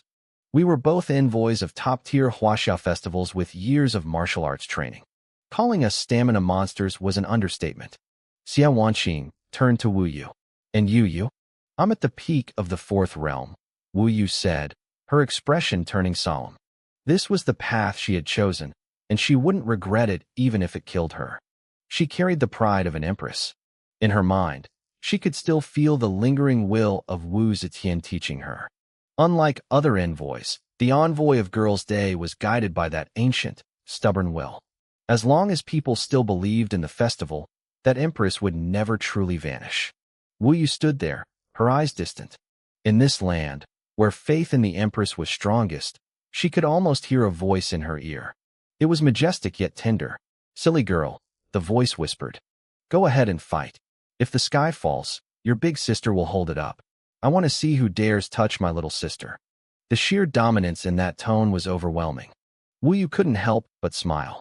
Being protected like this felt incredible. She nodded softly and whispered back, okay, I found it. The Provincial Information Center was a pain. It actually took me 5 whole minutes. Xia Wanqing's voice broke the silence, laced with a hint of annoyance. Yang Yin and I froze. We stared at her, our faces screaming, are you even human? 5 minutes for a provincial hack was lightning fast. Wu Yu, on the other hand, just looked at her with pure, sparkling admiration. Mount Bailong is currently split between 3 factions, Xia Wanqing continued, her tone turning grave. We're heading to the South District. The Mongol Iron Cavalry has the fewest numbers there, and the rebel undead are the most numerous. But there's one person we must watch out for. Who? I asked, my heart tightening. Zhang Hualong. He's the only grade 8 undead there. He lurks in the south and likes to dress exactly like his soldiers. This is the official photo, but it only shows half his face. She showed us her screen. The man in the photo was burly with a hideous sword scar across his face, making him look terrifying. A thick, black mist of resentment swirled around him. Even looking at a photo, I could feel a wave of bloodthirsty violence hitting me. He was a commander under Zhang Xianzhong's Great Shi army, Xia Wanqing explained. He died in battle at Fenghuang Mountain and was corrupted by resentment. The government had to forcibly drive him into these mountains. Right now, the three factions are locked in a brutal war, which means we might be facing 100,000 undead, I said, my eye twitching. I almost cursed it out loud. Wasn't Tianyang insane? All three factions would treat us as enemies. This wasn't a mission, it was a death trap. Then we'll just crush them all, Yang Yin shouted, cracking his knuckles. He looked like a battle-hungry maniac. I slapped my forehead. Great. I had a hot-blooded idiot on the team. I looked over at Wu Yu, who was still looking at Xia Wanqing like a devoted fangirl. And a celebrity stalker. We were doomed. Xia Wanqing reached out and ruffled Wu Yu's soft hair. Then she looked at me, her eyes questioning. Well, Captain, what's the plan? She was smart. She knew a team couldn't have two leaders, or we'd fall apart. I took a breath and stepped up. All right, everyone, call your families and let them know you're safe. We move out in 30 minutes. Wanqing, I need you to find the best route into the mountains. Easy. Leave it to me, she said, giving me an okay sign and a playful wink. Yang Yin, you and I are going to the local market. We need food, water, tents, and medical supplies. We move fast. On it, Yang Yin was already stretching, eager to go. You? Can I call you that? I turned to Wu Yu, softening my voice. Of course. What do you need me to do, Captain? I'll work hard. She straightened her back, looking incredibly serious. Contact your father. Have him coordinate an off-road vehicle for us. And let him know you're safe. In my head, I was fuming. Sending 4 students against 100,000 undead? If Tianyang was so capable, he should have done it himself. I figured if I dropped a hint to Wu Yu's dad, he wouldn't just sit by and let his little girl get hurt. Wu Yu nodded obediently and started typing on her phone. With the task set, I tapped Yang Yan's shoulder. We shared a grin and took off, our movements turning into 2 blurs as we dashed toward the market. This was our first real-world mission. The adrenaline was real. The trade market on the outskirts of Jinmen was sparse. As soon as we arrived, shop owners started shouting, trying to pull us in. Yin, you handle the medicine. I'll get the tents, food, and water. We have the buy now bag, so let's stock up heavy. Got it, Yang Yin said, heading toward a clinic deep in the market. I walked into an outdoor gear shop. The owner was slumped in a chair, scrolling through his phone. Look around. Take what you need, he muttered without looking up. I scanned the shelves. High-top hiking boots, windproof jackets, sharp folding knives. You've got some professional gear here, boss, I said. That got his attention. He sat up, his eyes lighting up. You bet. I tested all of this myself. Shame my wife won't let me go back into the mountains after an accident 2 years ago. See the scar?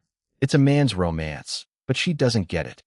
He complained, but I could see the warmth in his eyes when he mentioned her. You and your big mouth, a woman's voice called out from the back. She walked out carrying a baby. The little girl was adorable, staring at me with big, curious eyes. I don't let you go because I care about you. And don't think I don't know you still sneak off to the river with your fishing rod. The owner gave her a sheepish grin. I stayed in the shop all day, I swear. Don't take away my fishing time, honey. The woman rolled her eyes and smiled at me. Sorry about him. What can I get for you? I need survival gear for 4 people, I said. Windproof clothes, enough water and rations for a month. No need for backpacks. I'll use this. I handed her my buy now bag, marked with the Wudao First High School logo. Her brow furrowed when she saw the school emblem. Little brother, you're still a student, aren't you? The wilderness is dangerous. Have you talked to your parents about this? I thought about something Senior Bai had told me once. Our generation was meant to grow wild and free. I smiled, feeling that youthful spark in my chest. It's okay, big sister. I want to have some stories to tell when I'm old. You can't live your life in regret. Besides, it wouldn't be an adventure if it wasn't unknown, right? As soon as I finished, the baby in her arms giggled and waved her tiny hands at me. Huh, well said. The owner slapped his thigh. That hit the spot, kid. Wait here, I'm going to the warehouse to get you the best gear I have. He disappeared into the back like a whirlwind. The woman sighed, but the baby kept reaching out toward me. I felt a pull in my chest. Who could resist a smiling baby? Can I hold her? I asked tentatively. Sure, the woman said, looking surprised. She usually cries with strangers. This is rare. I carefully took the little girl into my arms. I let a tiny, soft glow of spiritual energy flicker at my fingertips, gently waving it to make her laugh. The little one laughed even harder, squirming around in my arms. I looked down at her cute, chubby face and felt a strange thought pop into my head. People said birth rates were dropping, but the quality of the kids coming into the world these days was definitely higher. What's her name, sister? I asked. Song Jian, the woman replied. That's a good name, I said. As I teased the little girl, she let out a tiny yawn. Her eyes began to droop, closing into thin slits. I quickly handed her back to the woman. I looked at the soft curve of the baby's smile and made a silent wish. I hoped the power of my Qixi festival blessing could give her nothing but sweet dreams. A moment later, the shop owner returned from the warehouse. He handed me a buy now bag. Check the contents, kid. I packed the best gear I have. Not a single piece is missing. I reached for my wallet to pay, but the man's hand clamped down on my wrist. Don't worry about the money, he said. I froze, confused. The owner scratched his head, his gaze wandering over the walls of gear in his shop. A flash of melancholy crossed his eyes, but when he looked at his wife holding their sleeping daughter in the back room, that sadness melted into a tender smile. I probably won't ever get the chance to go into the wilderness again, he said. He patted my shoulder, his tone turning bright and hearty. I recognize you. You're a festival master.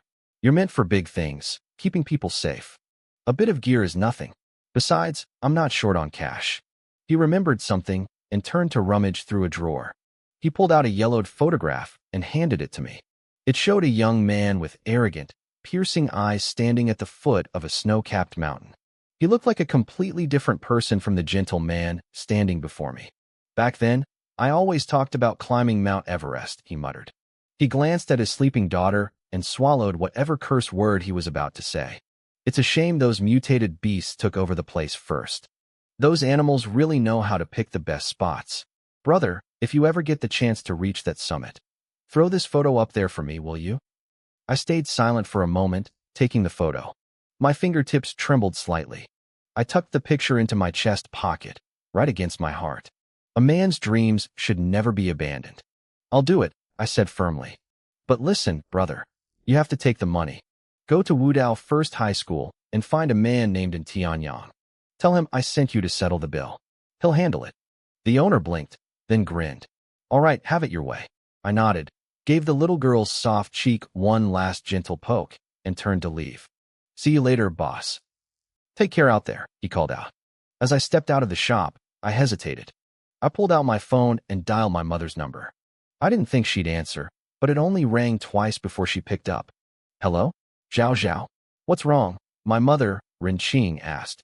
I just finished a surgery, and I'm catching my breath. Are you short on money? I'll transfer some to you right now. No, Mom, I said, my throat tightening. The school has an exchange program with a neighboring province. I'm heading out today. Oh, I see. Her voice softened, and the nagging started immediately. Be careful out there. Don't push yourself just because you're healthy. Eat on time, eat fruit every day, and wear extra layers.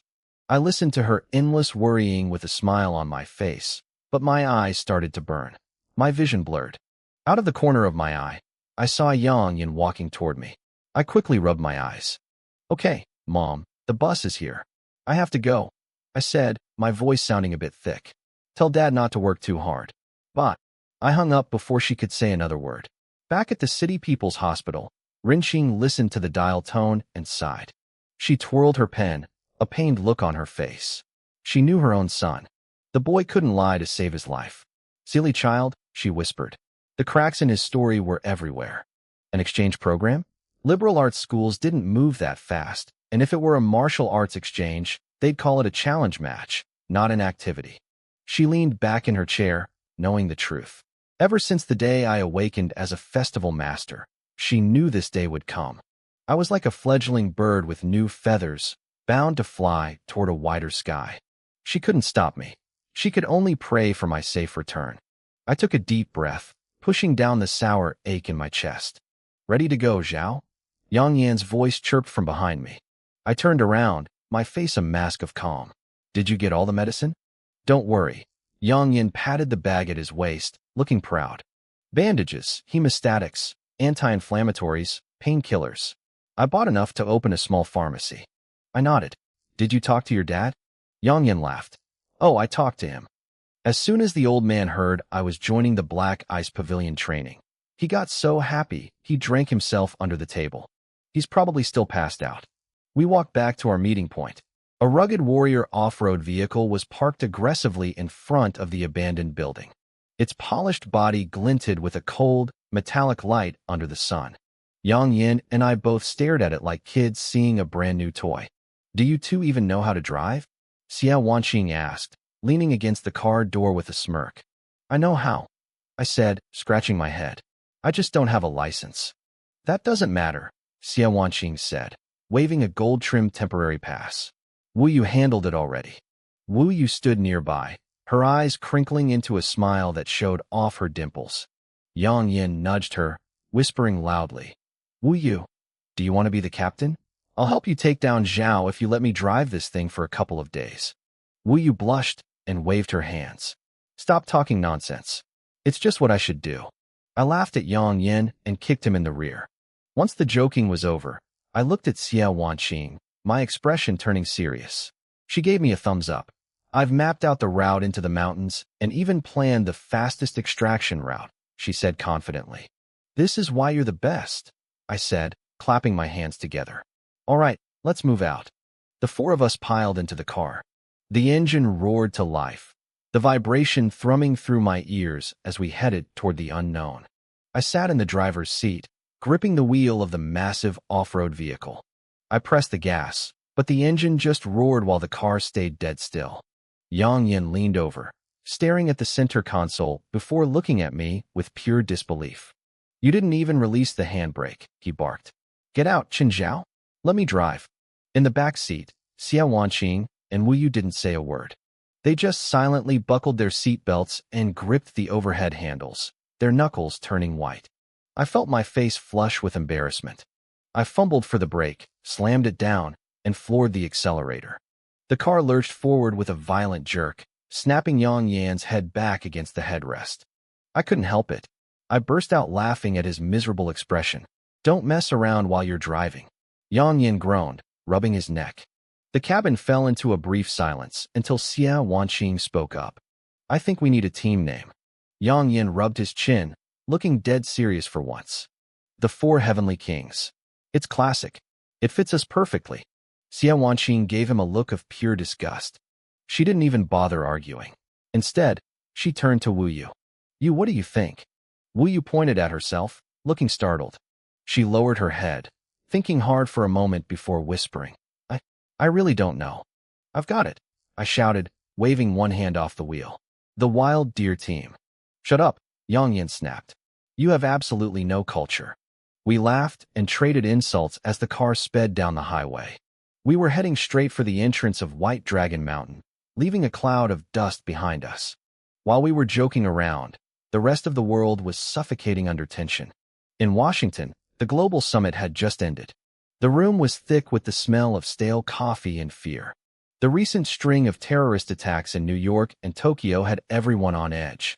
Shinchi Lingnai, the Japanese representative, had spent the whole meeting condemning the violence, but his eyes kept drifting toward the Chinese delegation. The Chinese representatives sat there with an air of calm that bordered on indifference. It was terrifying. Everyone in that room knew the attacks were a setup, a clumsy attempt to frame China. But looking at their faces, Shinchi Lingnai felt a chill run down his spine. As the meeting adjourned, Shinchi Lingnai walked down the long corridor with his subordinate, Ting Yuanhao. The sound of their footsteps was heavy and hollow.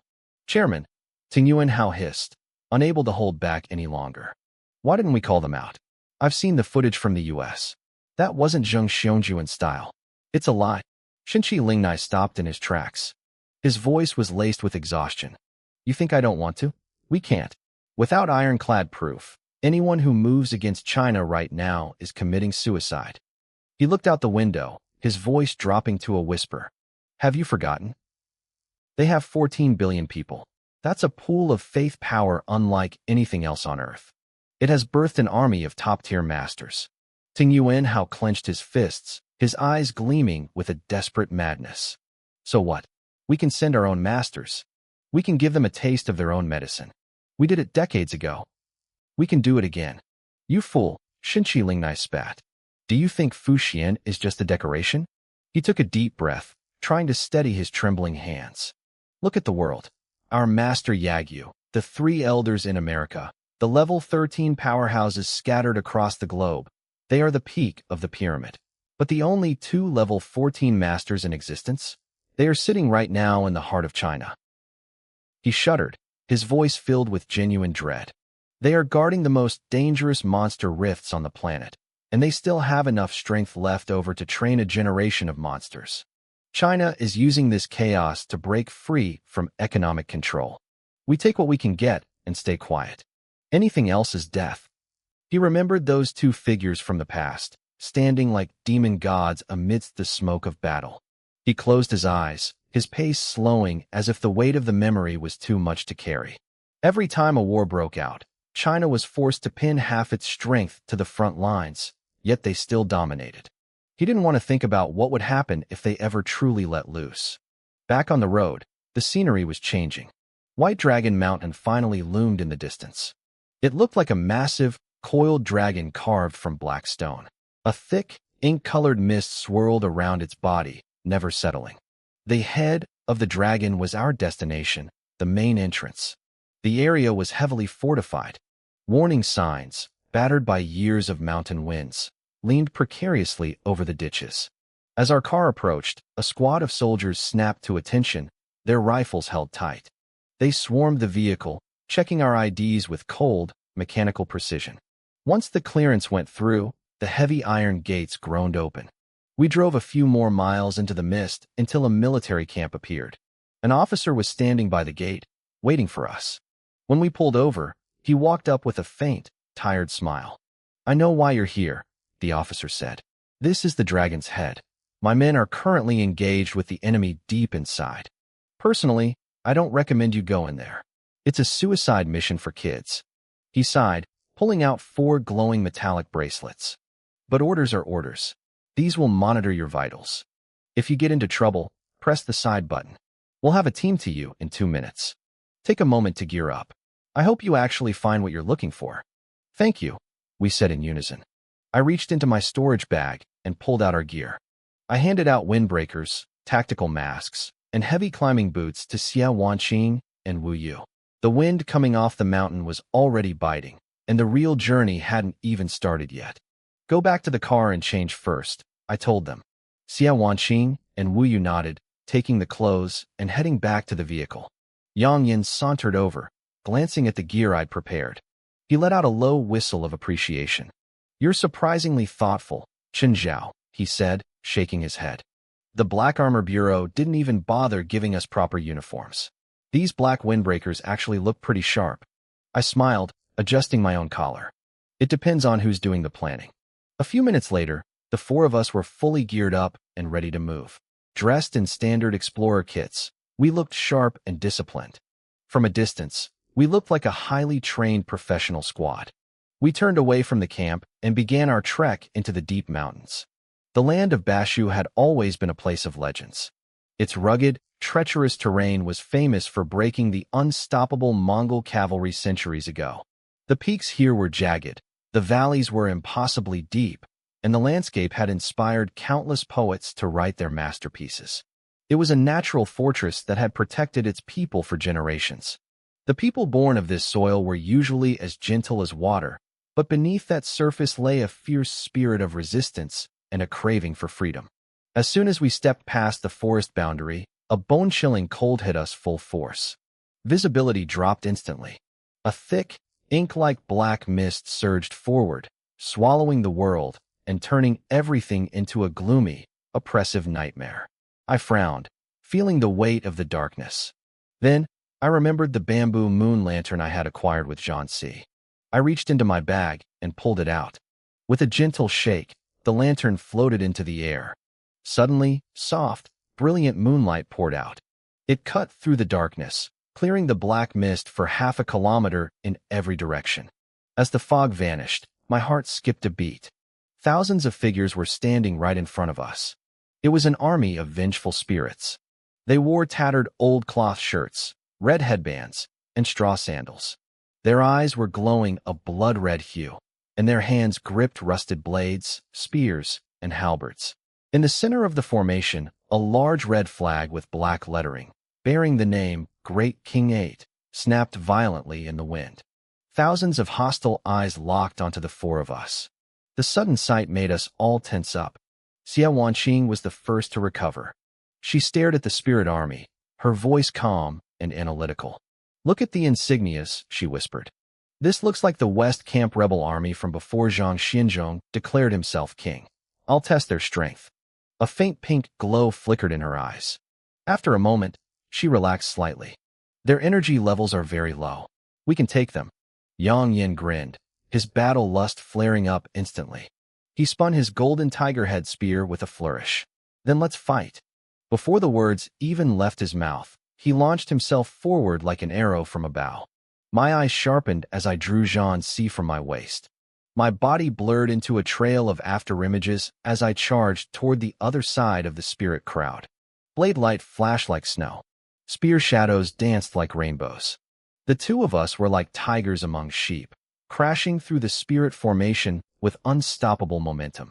Wu Yu watched us charge side by side. It reminded him of the scene on the martial arts stage, where we had swept through 80 opponents of the same rank with lightning speed. He took a deep breath, flicked his wrist, and a flexible sword slid out of his sleeve like a silver snake.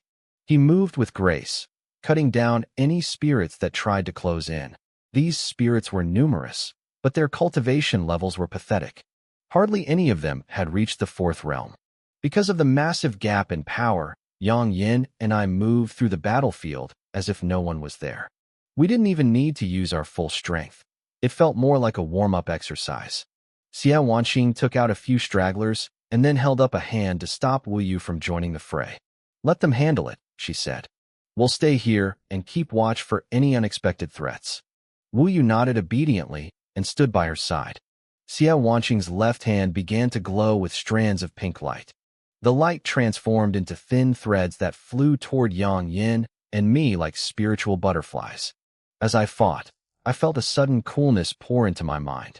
My thoughts became crystal clear, and my reaction speed increased by a noticeable margin. Then, Xia Wanqing flicked her fingers again, releasing a translucent pink spider. It began spinning silver threads, weaving a massive warning web that covered several miles around us. She hadn't forgotten the reports. There was an eighth realm spirit hiding somewhere in these mountains. Wu Yu watched her work, and then a pair of radiant, shimmering phoenix wings materialized behind his back. He tapped the ground and rose into the air, using the dense canopy to hide his position while he scanned the forest from above. It didn't take long for us to clear the area. I kicked aside the last tattered rebel flag and sheathed my blade. I scratched my head, honestly surprised by how easy it was. Any movement, I shouted up to Wu Yu. Up in the trees, the warm glow of his phoenix wings flickered through the leaves. He scanned the deepest part of the forest where the mist was thickest. He shook his head, his voice drifting down through the cold wind. "Nothing yet, but the mist to the northwest is moving strangely. It feels like something is churning inside it." Xia Wanqing frowned, her fingers twitching as she sent her spider silk threads toward the northwest. The moment the threads entered the black mist, they began to vibrate violently. Her face went pale. "Something's wrong. Cavalry. A lot of them. It's the Mongol Iron Cavalry.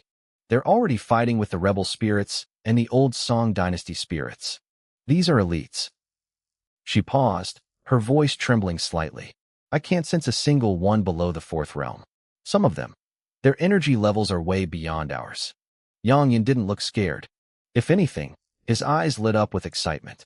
He gripped his spear, the golden patterns on the tip glowing red under the moonlight of my lantern. "Perfect," he said. "I haven't even started to get serious yet." I didn't share his enthusiasm. I gripped Zhang Si, the blade humming in my hand. "Don't be reckless. None of these enemies are weaker than us." "Will the moonlight give us away?" Chen Wei asked, his voice barely a whisper. His hand hovered over the lens of the moon-chasing palace lantern, ready to cut the light at a moment's notice. "It will," I replied, keeping my eyes fixed on the shifting shadows. But the light is the only thing keeping that black mist at bay. Look, I pointed toward the edge of our perimeter. The dark fog, which had felt like malevolent ghosts pressing in on us, was actively recoiling from the lantern's glow. No need to worry, Wu Yu's voice drifted down from above, sounding genuinely shocked. The mist, it's clearing on its own. The three of us froze. Without a word, we leaped onto the nearby branches, climbing high enough to see over the tree line toward the northwest. The thick black fog was vanishing at an impossible speed. In its place, a massive, open battlefield emerged, swallowed by the fires of war. Even from miles away, the sound was deafening. The roar of thousands of men, the rhythmic clash of steel on steel, and the screams of the dying. The sheer intensity of the slaughter felt like a physical weight against my chest. Holy crap, Yang Yin muttered, gripping a tree trunk to steady himself. He squinted at the chaotic melee. You think if we just sit here, these vengeful spirits will just kill each other off? We could just walk in and pick up the loot. I shook my head, my eyes locked on the tattered banners snapping in the wind. It won't be that easy. Even if they fight to the end, whatever comes out on top will be way stronger than anything we've faced so far. I paused, narrowing my eyes. Those are Mongol iron cavalry, but why are there infantry mixed in with them? Yang Yin pointed toward the center of the fray. Behind the heavy armored riders, a group of agile soldiers moved with terrifying speed, wielding short axes and grappling hooks. It makes sense, Xia Wanqing said, her voice calm despite the carnage. She was looking at the other side of the field, where a different army held the line. Those aren't the same rebels we fought earlier. Look at their armor. That's the Great Shi Elite, Zhang Xianzhong's personal guard. She took a breath, explaining the history. To conquer the rugged terrain of Shu, the Mongols recruited Han Chinese mountain units. They were specialists in siege warfare and high-altitude combat. This isn't just a skirmish. It's a recreation of a historical nightmare. Guys, Wu Yu called out, the warm orange glow of his phoenix wings illuminating his face. Look at their weapons. I've heard that high-level spirits carry ancient gear infused with elemental power, especially the ones used by famous generals. They're worth a fortune. Seriously? I asked, surprised. I quickly caught myself and shook my head. Now isn't the time to be treasure hunting. We stay put and watch for an opening. I sat down on a thick branch, keeping my hand on my blade. Hey, have you guys heard the rhyme? Yang Yin leaned in close, his voice dropping to a conspiratorial murmur. We all looked at him, curious. Stone dragon faces the stone tiger, he recited, his eyes gleaming. Gold and silver by the millions. Whoever can break the secret can buy the whole city of Chengdu. I raised an eyebrow. The legend of Zhang Xianzhong's hidden treasure? You think there's a literal hoard of gold buried in these mountains? Yang Yin rolled his eyes. Not the gold, man. The Jiangkou treasure is at the bottom of a river. I'm talking about artifacts. I saw a file in my dad's office once. A guy awakened his power and found a command seal that belonged to a famous Qin general. He could actually control ancient spirit soldiers. Wu Yu tilted his head, a memory surfacing. I heard about that. It was Sima Qiuo's tally. It was incredibly powerful. If a treasure like that exists here, I mused, it would be on Zhang Hualong himself. I turned to Xia Wanqing. Wanqing, can you scan the area for any unusual energy fluctuations? Anything that doesn't feel like a standard spirit? Found it, she said before I could even finish my sentence. Her eyes glowed with an intense pink light. I could see the reflection of thousands of spiritual threads spinning in her pupils. Northwest. There's a pocket of mist hiding a massive energy spike. It's definitely an artifact. I don't see Zhang Hualong yet, but this thing is radiating power. We all stared at her, stunned by how fast she'd pinpointed it. What are you waiting for? She asked, the glow fading as she looked at our shocked faces. Let's go. I gave her a thumbs up, impressed. We dropped from the trees and moved out, forming a tight diamond formation with Xia Wanqing in the center. We knew the drill. Protect the scout at all costs. She led us through the chaos with surgical precision. We skirted the edges of the main battlefield, moving through the shadows.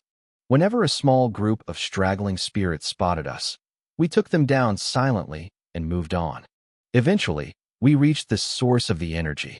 Unlike the rest of the battlefield, this area was eerily quiet. A single stone monument, about the height of a man, stood alone in a clearing. 2 lines of bold, aggressive calligraphy were carved into the surface. The world turns upside down from this day forth. Why should a man need a reason to kill? The moment I looked at the words, a wave of cold, murderous intent washed over me. It felt like 10,000 ghosts were screaming in my ears, trying to claw their way into my mind. Suddenly, a cold snort echoed in the air. A wave of regal, commanding warmth erupted from Wu Yu, shattering the killing intent instantly. The pressure vanished like mist in the sun. We glanced back at Wu Yu, who gave us a shy, modest smile. I couldn't help but think, the Empress is truly formidable. So this is it. I scanned the area, but there were no stone dragons or tigers. Is there a seal we need to break? Xia Wanqing didn't answer. She walked up to the monument and pressed her palm against the cold stone. Pink spiritual energy erupted from her hand, swirling around the carvings. The red ink of the letters began to glow like fresh blood. We immediately drew our weapons, forming a defensive circle around her. I wasn't taking any chances. I tapped the moon-chasing palace lantern and whispered, "Conceal." A soft, silvery light flowed out, wrapping around the monument and Xia Wanqing. It formed a translucent shield, masking the aura of her ritual and blocking out the lingering killing intent. "Wu Yu," I whispered, glancing over my shoulder. That voice just now, was that Empress Wu Zetian? Yang Yin pricked up his ears, leaning in to hear the answer. Wu Yu nodded, his eyes crinkling into a smile. "Yeah, Sister Zetian is actually very gentle." Yang Yin and I shared a look. We both remembered the terrifying fire phoenix that had nearly scorched the awakening ceremony. Gentle wasn't exactly the word I would have used. "Man, those Mongol horses were something else," Yang Yin said, trying to break the tension. "They looked incredible." "What, you scared?" I teased. "Scared? Please," he scoffed, hefting his golden tiger head spear. "I practiced the techniques of General Chang Yechen. I'm literally built to fight these guys. If they show up, I'm going first. Don't you dare steal my kills." Wu Yu let out a soft giggle, and for a moment, the dark forest didn't feel quite so heavy. I watched in silence as the stone monument began to tremble. The eerie red light covering its surface suddenly pulled back, shrinking into the cracks of the rock. Xia Wanqing slowly opened her eyes, the pink glow in her pupils fading away. We immediately surrounded her. "How are you feeling, Wanqing? Any side effects?" I asked, checking her for any signs of spiritual backlash. She shook her head gently and reached out to brush the dust from the top of the stone. As her fingers touched it, a small chunk of rock fell away, revealing a gold medallion about the size of a palm. It was solid gold, engraved with 4 bold characters: Shi Wang Shang Gong, the Great Western King's Reward. Intricate dragon patterns wound around the edges. "We were right," she said, picking it up. She winced slightly as she gripped it. It was heavy, and a thick, suffocating wave of resentment surged from the metal. My moon-chasing lantern flickered, pushing the darkness back with its silvery light. "This is Zhang Xianzhong's personal token," she explained. "When he died in battle, a dentist stole it from his body and brought it here. The monument was nourished by the violent energy of this gold piece for centuries. With this, we should be able to control a portion of the Great Western Army's vengeful spirits." As she spoke, I felt a familiar pulse in my mind. The blue system panel flickered to life in front of my eyes. Item: Great Western King's Reward Token. Origin: worn by Zhang Xianzhong until his death. Stolen by Sun Wu during the chaos. Sun Wu was later killed by Mongol cavalry spirits, and the token was sealed beneath this monument. Effect: can command the spirits of the Great Western Army. The controlled spirits cannot exceed the user's realm by more than 2 levels. I glanced at Xia Wanqing, wondering if she had a system too, then quickly dismissed the thought. Suddenly, the gold medallion in her hand jerked violently. The resentment surrounding it stopped swirling and began to boil like water. A brutal, savage aura exploded outward, making the trees around us groan and sway. We all tensed up, weapons drawn and eyes sharp. "Is Zhang Xianzhong's ghost about to show up?" Yang Yin asked, leveling his tiger-head spear at the roiling black fog. Xia Wanqing watched the smoke for a moment before shaking her head. No, this isn't a king's aura. It's pure battlefield malice. It must be the dentist who stole the token. Haha, little girl, you've got sharp eyes. A coarse, gravelly laugh erupted from the shadows. The black mist solidified into a broad-supported man. He wore tattered, rusted armor, and his face was twisted with malice. His small, triangular eyes scanned the four of us, eventually landing on Xia Wanqing with blatant greed. I've been trapped in this medallion for hundreds of years, the spirit hissed. Finally, some living souls. You're just unlucky. Little girl, you're smart, so I think I'll borrow your body. I want to know what it feels like to be a woman. Sunwoo, I said, the name from my system panel slipping out before I could stop it. The spirit froze. He turned his head toward me, his murky eyes widening. His ghostly form shook with excitement. Who called me? Does that mean I, Sunwoo, actually made it into the history books? Yang Yin scratched the back of his head, looking baffled. Is this guy your relative, or something? While Sunwoo was distracted by his delusions of fame, Wu moved. A brilliant, golden flame erupted from his palm, the royal fire of the phoenix. The heat was so intense it warped the air. Without a word, Wu struck. Boom. The flaming palm print slammed directly into the center of Sun Wu's back. The high-temperature fire tore through the spirit's form like a needle popping a balloon. Sun Wu let out a half-strangled scream as his body began to dissolve. He staggered around, but before he could finish his cry, a cold flash of light cut through the air. My blade, Zhansi, was out of its sheath in a heartbeat. I moved like lightning, the edge of the blade tracing a perfect arc across the spirit's throat. The screaming stopped instantly. Sun Wu's spirit shattered into black particles and vanished into the wind. Nice teamwork, you, I said, sheathing my sword and giving Wu Yu a nod. Wu Yu extinguished his flames, a shy blush creeping onto his face as he smiled. Suddenly, Xia Wanqing grabbed his arm, her eyes sparkling with excitement. Wow, you, that was so cool. I feel so safe with you, she chirped. Yang Yin watched them, his lip twitching. He leaned toward me and whispered, I will never understand girls.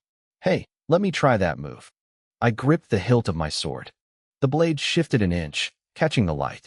Put the sword down, Yang Yin yelped, holding up his hands. I was joking, just joking. Stop messing around and help me with the tents, I said, patting his shoulder. I opened my storage bag and pulled out the gear. We worked quickly, and soon 2 tents were pitched on the forest floor. We've been in these mountains long enough, I told them. You guys get some sleep. I'll take the first watch. You don't have to, Xia Wanqing offered. My silk threads are spread out for 100 meters. I'll know if anything approaches. It's fine, I insisted. I'll keep watch for a while. I'll wake you if I get tired. None of us had any concept of time anymore, but we knew the moon had risen 3 times since we started. They didn't argue further and crawled into their sleeping bags, falling into a deep sleep almost instantly. I tapped the moon-chasing lantern, letting it float into the air. Its soft light bathed the tents, easing the exhaustion from my friends' faces. Then, I leaped onto a thick tree branch and sat cross-legged. I pulled out a soft cloth and began to polish Zhansi. The cold moonlight flowed along the blade, intertwining with my own energy. Suddenly, a powerful surge of aura erupted from within me. I gritted my teeth, forcing it back down, hiding it within my core. I had reached the 5th realm. Even among those with legendary spirits, my cultivation speed was terrifyingly fast. The next morning, as the first light of dawn broke through the trees, we packed up. Xia Wanqing closed her eyes, sending pink threads of energy out into the forest to track the Great Western Army. She snapped her eyes open, her expression grim. They're close. Chen Zhao, use the token. She handed me the gold medallion. I could feel her eyes on me. She had noticed my breakthrough. I could see the slight flicker of nervousness in her gaze. Even for her, my progress was becoming unnatural. I nodded and channeled my energy into the medallion. My aura merged with the heavy resentment stored inside the gold. In an instant, a massive pressure swept across the entire White Dragon Mountain. It wasn't the majestic, regal pressure of an empress like Wu Zetian. It was the raw, savage energy of a rebel warlord. A golden-yellow tiger's shadow soared into the sky, its roar shaking the very foundation of the forest. That's Zhang Xianzhong, Xia Wanqing whispered. The yellow tiger. Time to clear the path. Cut down the corrupt officials. A roar like thunder exploded through the air. The sound was rough and coarse, vibrating so hard my eardrums began to ache. The yellow tiger's shadow shifted violently, morphing into a burly, imposing man who stood like a sharpened blade. He wore a black hat. His face was broad, his cheekbones high, and his eyes were sharp enough to pierce through anyone who dared to look. This was the man who had led the peasant uprising centuries ago at the 18 villages of Meiji. He was the rebel leader who called himself the 8 Great Kings. He had no consciousness left. This was just a lingering echo of the savage, warlord energy he possessed in life, manifesting once again in the world of the living. What's so special about him? Wu Zetian's voice echoed in my mind, dripping with disdain. She had seen the true, towering dragon majesty of Li Shimin, the greatest emperor of the East. To her, this man was nothing more than a common bandit. But she saw the flash of shock in my eyes, and it clearly bothered her. She clicked her tongue, muttering under her breath. My aura is much stronger than his, she grumbled like a pouting child. I snapped out of my daze. Hearing the legendary empress sound so competitive made me want to laugh. I quickly focused on my internal consciousness to soothe her. Yes, I whispered softly. You're the best, sister. No one can even come close to you. In my mind, I saw her trying to look indifferent, but the corners of her mouth were twitching upward. It was strange. This woman was a cold, historical tyrant. Yet in this moment, she seemed like a competitive little girl. It was almost cute. Outside, the pressure continued to roll out like a massive tide. It swept across every inch of White Dragon Mountain, flooding the ravines and the thickets. In the shadows of the forest, countless vengeful spirits of the great Western army froze. The instinct to submit to their leader warred with the resentment they had carried for centuries. They let out agonized howls as their souls were torn between two worlds. But for those who had been Zhang Xianzhong's most loyal followers, the struggle didn't last long. The recognition was instant. The king had returned, and the path was being cleared.